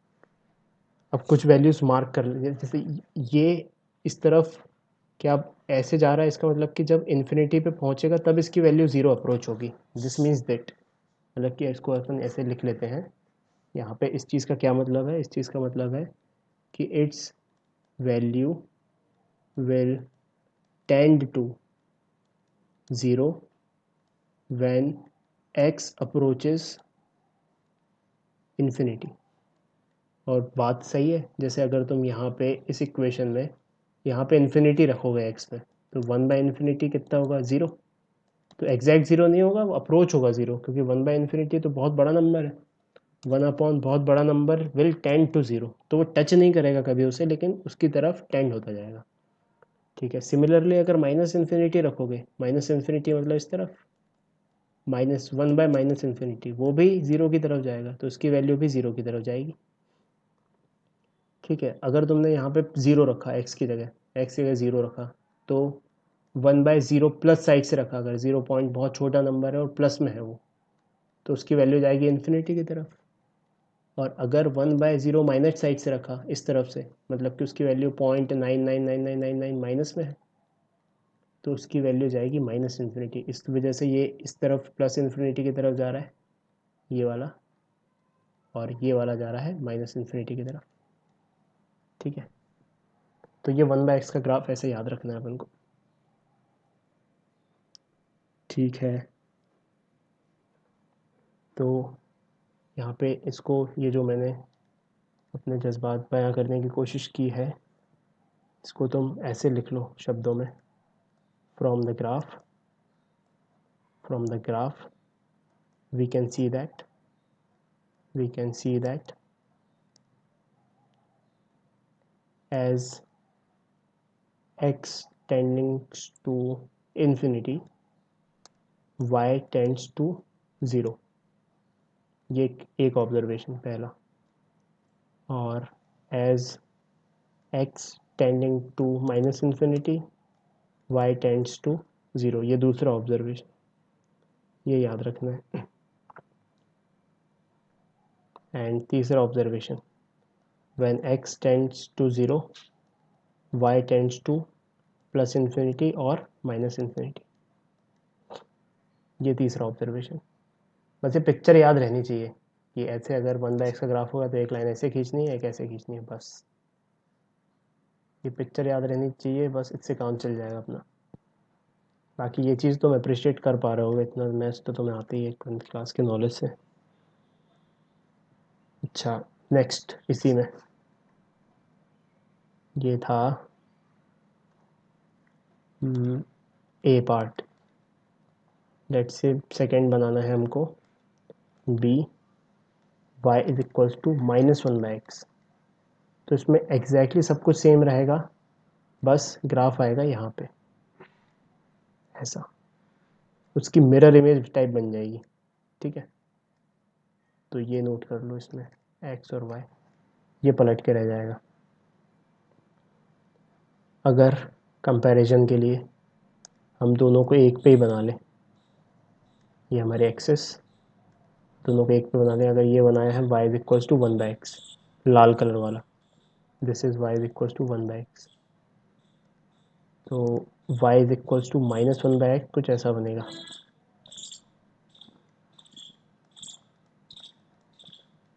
ठीक है,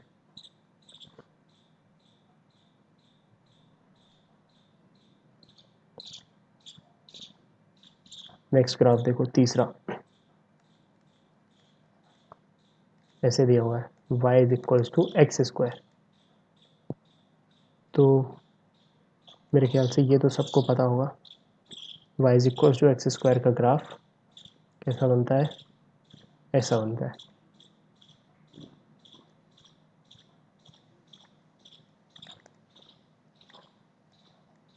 this is y is equals to x², ये ए पार्ट। अगर ऐसा बनाना है x इक्वल टू y², है ना,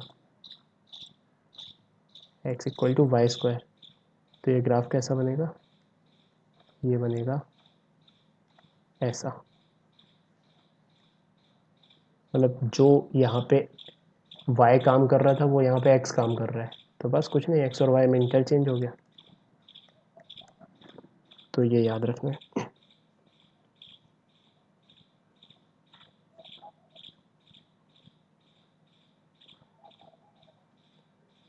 अब सबसे इम्पोर्टेंट ग्राफ, एक्सपोनेंशियल ग्राफ्स।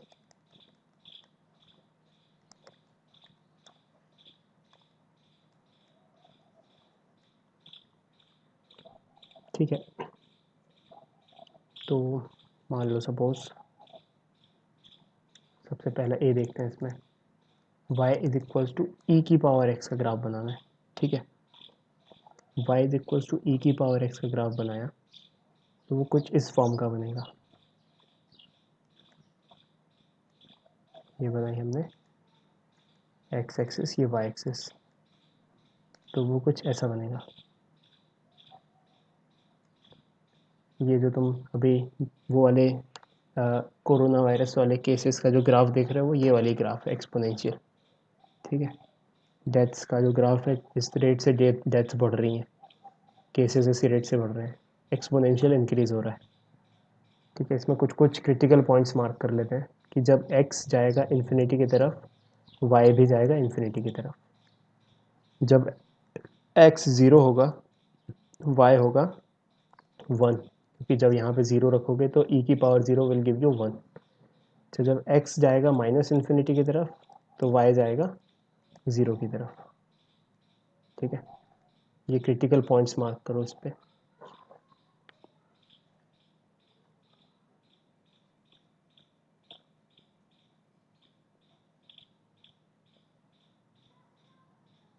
दूसरा, अगर ऐसा दिया हुआ है y इज इक्वल्स टू ई की पावर -x, ठीक है, तो अब ये एक्सपोनेंशियल इंक्रीजिंग ग्राफ है, दिस इज एक्सपोनेंशियली इंक्रीजिंग,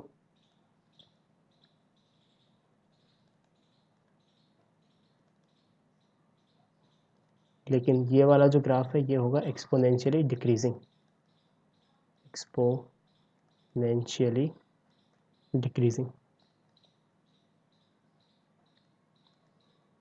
तो एकदम इसका मिरर इमेज जैसा बन जाएगा, तो बना देते हैं।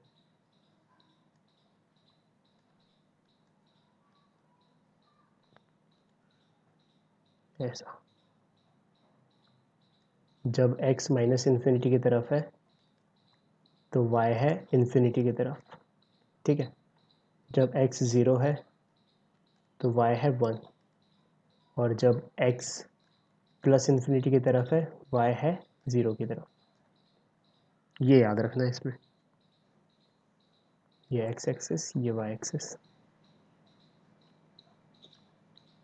ठीक है। तीसरा ABC ऐसा ग्राफ है, y is equal to 1 minus e की पावर माइनस के एक्स, है ना। अच्छा, के जैसे माइनस एक्स हो, चाहे के लगा उसके सामने, तो ग्राफ का पैटर्न नहीं चेंज होगा, ठीक है।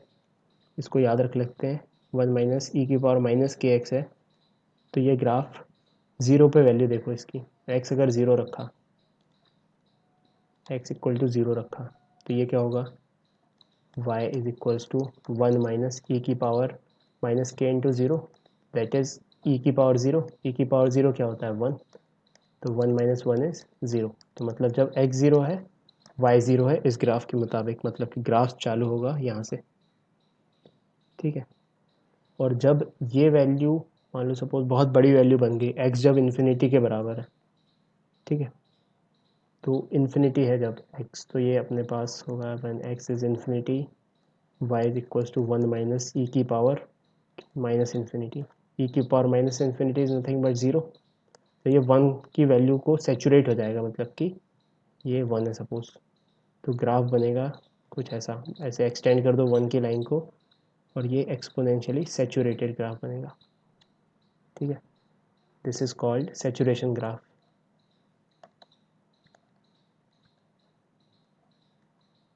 ये एक्स एक्सिस, ये वाई एक्सिस, ये critical point 0,0, and when x tend to इन्फिनिटी y टेंड्स टू 1।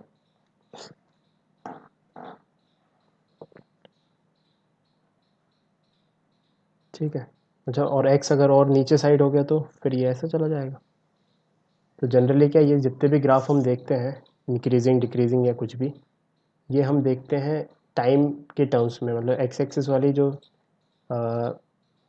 एक्सिस होती है वो टाइम होती है, तो टाइम नेगेटिव नहीं होता, तो हमारा काम केवल इतने ग्राफ से ही होता है। जैसे ऊपर वाले केस में इतने ग्राफ से ही काम होगा हमारा, इस वाले केस में इतने ग्राफ से काम होगा जनरली, लेकिन अगर नेगेटिव हो जाए एक्स तो हम पूरा ग्राफ मैथमेटिकली ऐसे याद रख लेंगे। ठीक है, समझ में आया ये।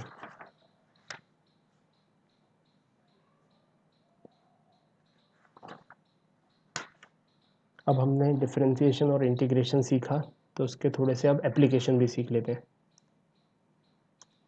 तो नेक्स्ट लिखो application of integration and differentiation. सबसे पहला देखते हैं अपन एप्लीकेशन ऑफ डिफरेंशिएशन।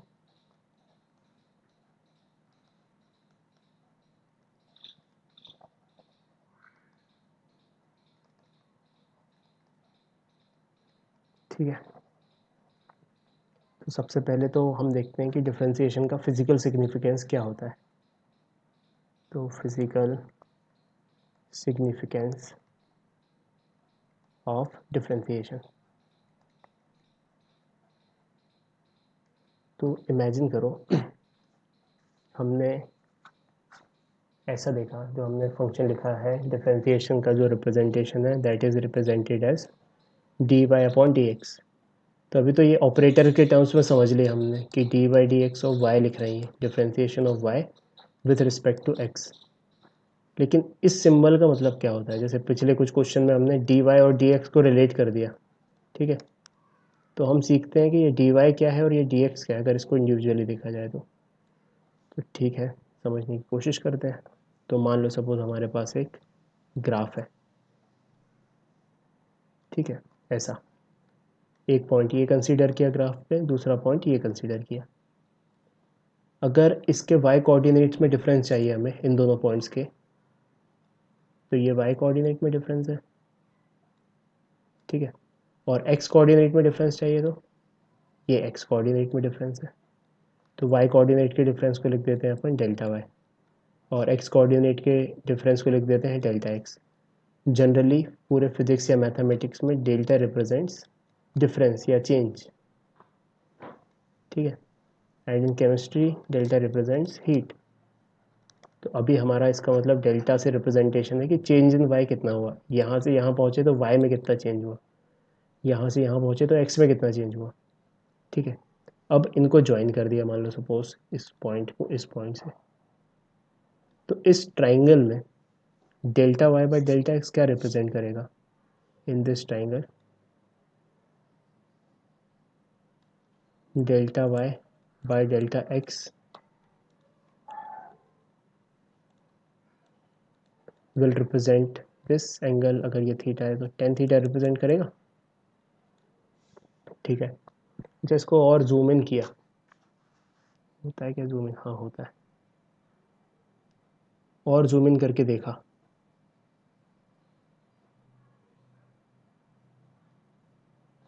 और बहुत छोटे डिफरेंस पे पॉइंट्स लिए, कि एक पॉइंट लिया यहाँ पे और दूसरा पॉइंट लिया यहाँ पे, तो यहाँ पे जो डिफरेंस है ऐसा एक्स में, और यहाँ पे जो वाई में डिफरेंस है वो होगा ऐसा, ठीक है, और ये एकदम स्ट्रेट लाइन जैसी बन जाएगी इस मोमेंट पे।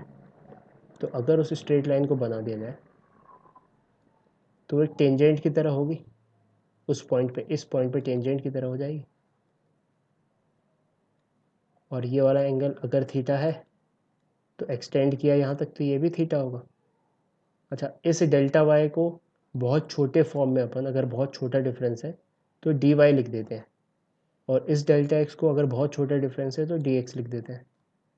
तो इस ट्राइंगल को देखो, इस वाले छोटे से ट्राइंगल को, यहाँ पे टेन थीटा कितना होगा, यहाँ पे टेन थीटा होगा d y by d x, और वो चीज़ किसके बराबर है, इस टेन थीटा के बराबर, जो कि उसका स्लोप बता रहा है, स्लोप एट दैट पॉइंट। तो हमें समझना है d y by d x represent slope of the curve at that point. तो जूम आउट कर लेते हैं,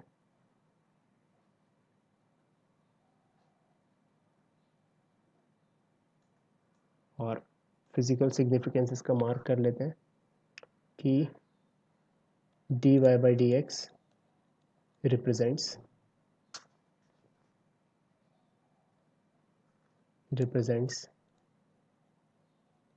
slope of the curve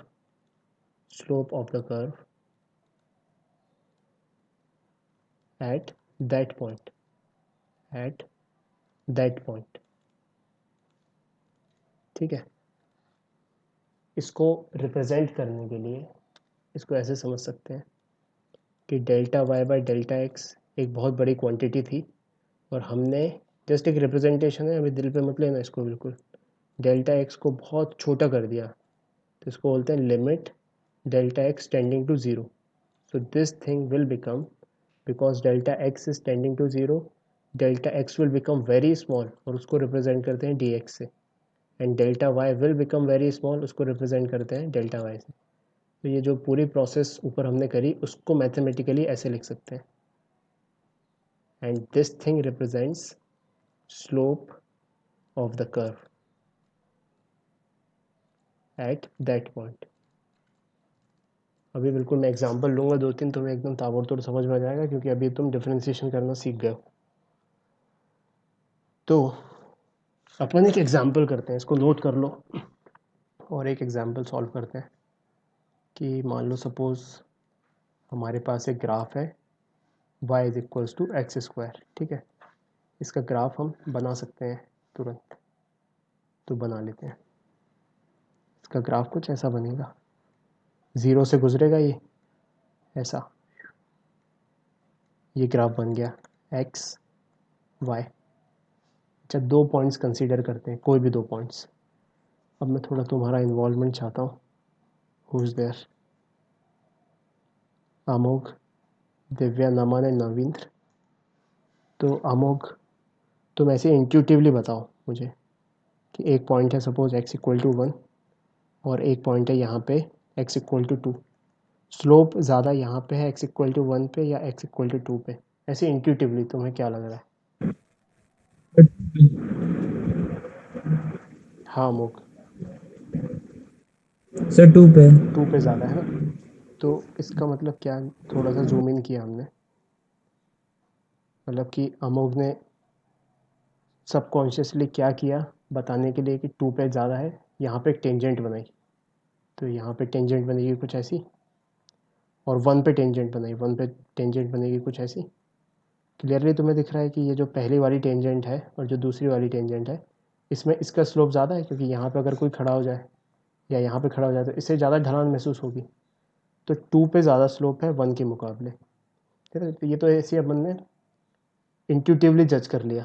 लेकिन अब अगर अपन को एग्जैक्ट वैल्यू बतानी है कि कितना स्लोप है 2 पे और 1 पे, तो फिर अपन डिफ्रेंसिएशन का यूज़ करेंगे। तो अब स्लोप का फॉर्मूला क्या होता है? स्लोप का फॉर्मूला होता है dy बाई डी एक्स। तो चले अपन फाइंड करने के लिए, so we can write slope as dy by dx, and dy by dx is nothing but differentiation of x square, और differentiation of x square कितना है? 2x। so this is the formula for slope, है ना? इसके लिए, इस equation के लिए, इस ग्राफ के लिए, this is the formula of slope। तो अब स्लोप निकालते हैं। Yes sir. तो अब निकाला सबसे पहले slope at x equal to 1। x equal to 1 पे स्लोप निकाला, तो इस फॉर्मूले में पुट कर दो 2 इंटू 1। तो कितना स्लोप आ गया? 2। इसका मतलब इसका स्लोप कितना है? इसका स्लोप है 2। ठीक है, x इक्वल टू 2 पे स्लोप निकालते हैं।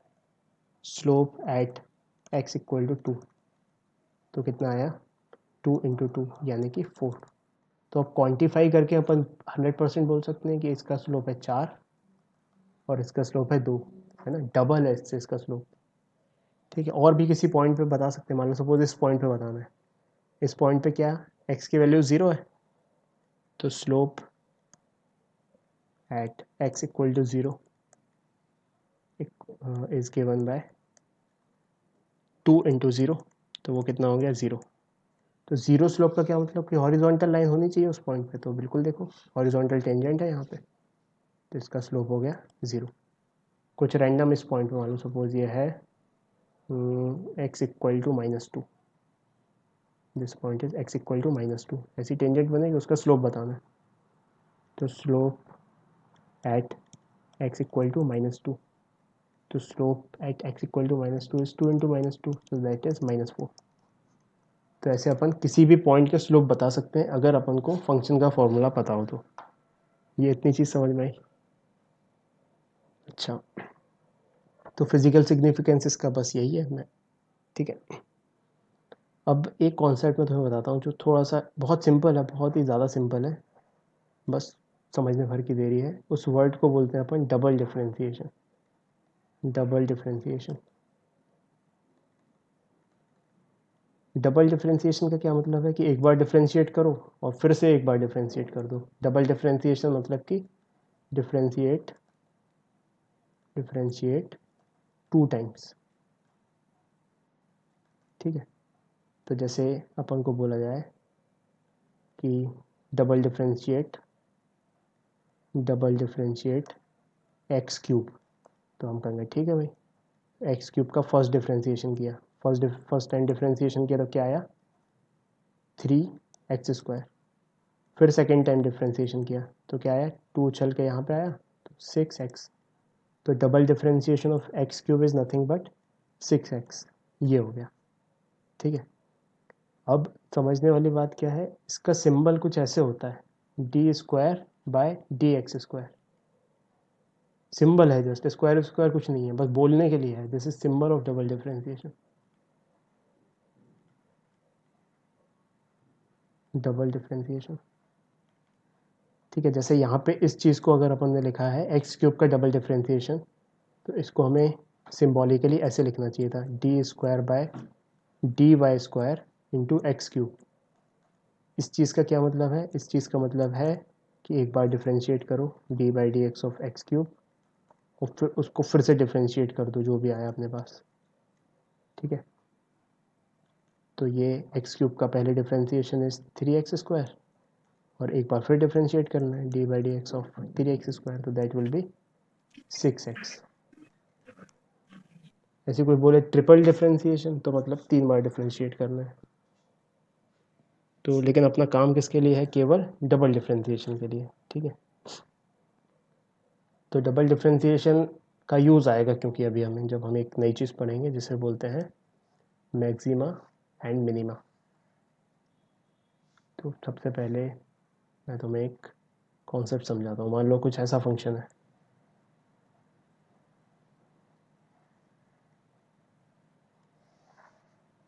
ये एक्स एक्सिस है और वाई एक्सिस भी है कहीं पे।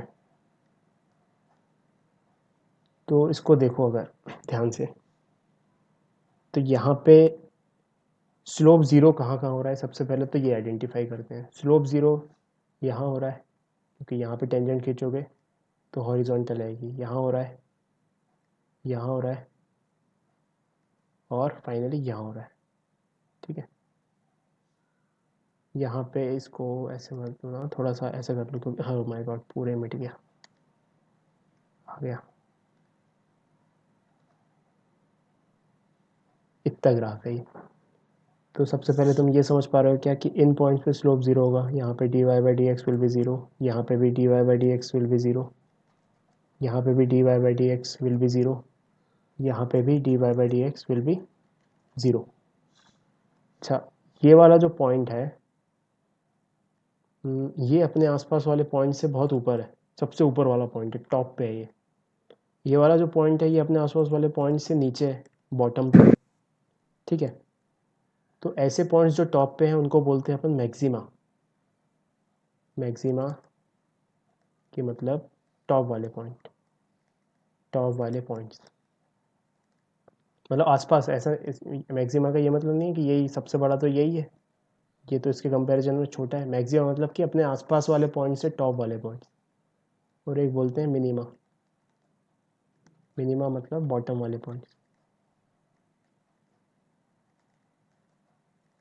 सबसे पहले तो अपन ये आइडेंटिफाई करते हैं, ए पॉइंट है, ये बी है, ये सी है, ये डी है। तो मैक्सिमा वाला पॉइंट क्या है इस एग्जांपल में? मैक्सिमा ए है, दिस इज मैक्सिमा। सी है मैक्सिमा। ठीक है, A and C are maxima. Minima कौन है? जो टॉप बॉटम पे है। B is minima, D is minima, so B and D are minima. ठीक है, इस एग्जांपल के हिसाब से। तो इन मैक्सिमा हो चाहे मिनिमा हो, एक कॉमन बात अपन को समझ में आ रही है। क्या बात समझ में आ रही है? कि मैक्सिमा जब भी अकर कर रहा है वहाँ पे डिफ्रेंशिएशन ज़ीरो होगा, चाहे मिनिमा अकर कर रहा हो या मैक्सिमम अकर कर रहा हो, डिफ्रेंशिएशन ज़ीरो होगा। तो हम कहेंगे फॉर मैक्सिमा और minima d y by d x is equals to zero. ठीक है, मतलब अगर हमारे पास फंक्शन दिया हो और हम d y by d x equal to zero करके निकाल दें और उसके करस्पॉन्डिंग कुछ पॉइंट्स निकल के आ जाएँ, तो हमें पॉइंट्स ऑफ मैक्सिमा और पॉइंट्स ऑफ मिनिमा मिल जाएंगे।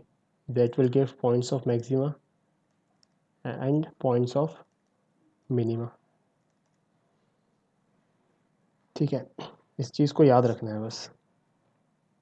इसके एग्जांपल्स हम नेक्स्ट क्लास में देखेंगे। अभी क्या थोड़ा एक थ्योरी डबल डिफरेंशिएशन वाली थ्योरी और बतानी है, क्योंकि d y by d x equal to zero आया तो इट कैन बी मैक्सिमा और मिनिमा, लेकिन हम एग्जैक्टली नहीं बता सकते कि मैक्सिमा होगा या मिनिमा होगा।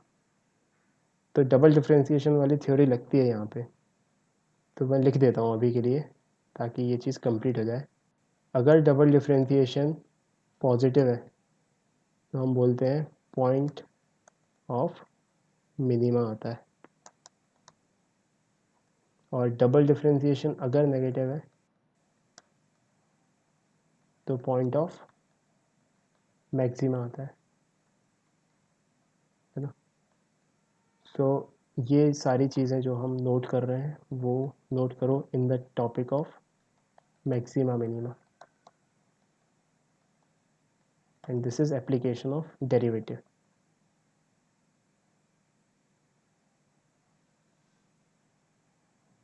स्क्रीन चली गई क्या?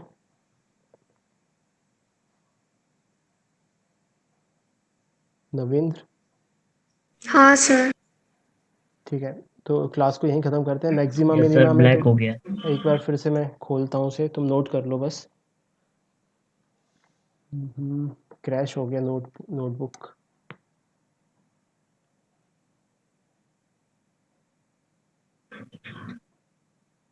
ये बीच में एक और बार हुआ था मेरे मेरे फोन में, पर एकदम से सही हो गया था। नहीं, अभी वो मेरे कंप्यूटर से ही क्रैश हो गया, वो खुल रहा है अभी।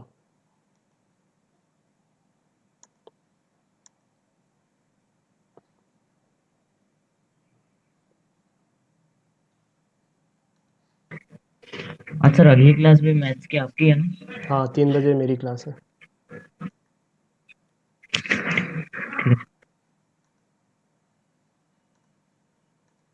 तो ये स्क्रीन आ गई तुम्हारे सामने फिर से। इसमें मैक्सिमा मिनिमा नोट कर लो, ये वाली चीज़। Yes sir. When double differentiation is positive, it is point of minima, and when double differentiation is negative, it is point of maxima. ये चीज़ अपन को याद रखनी है। इस चीज़ को हम एग्जाम्पल्स के फॉर्म में नेक्स्ट क्लास में करेंगे। कर लिया नोट सर। कर लिया?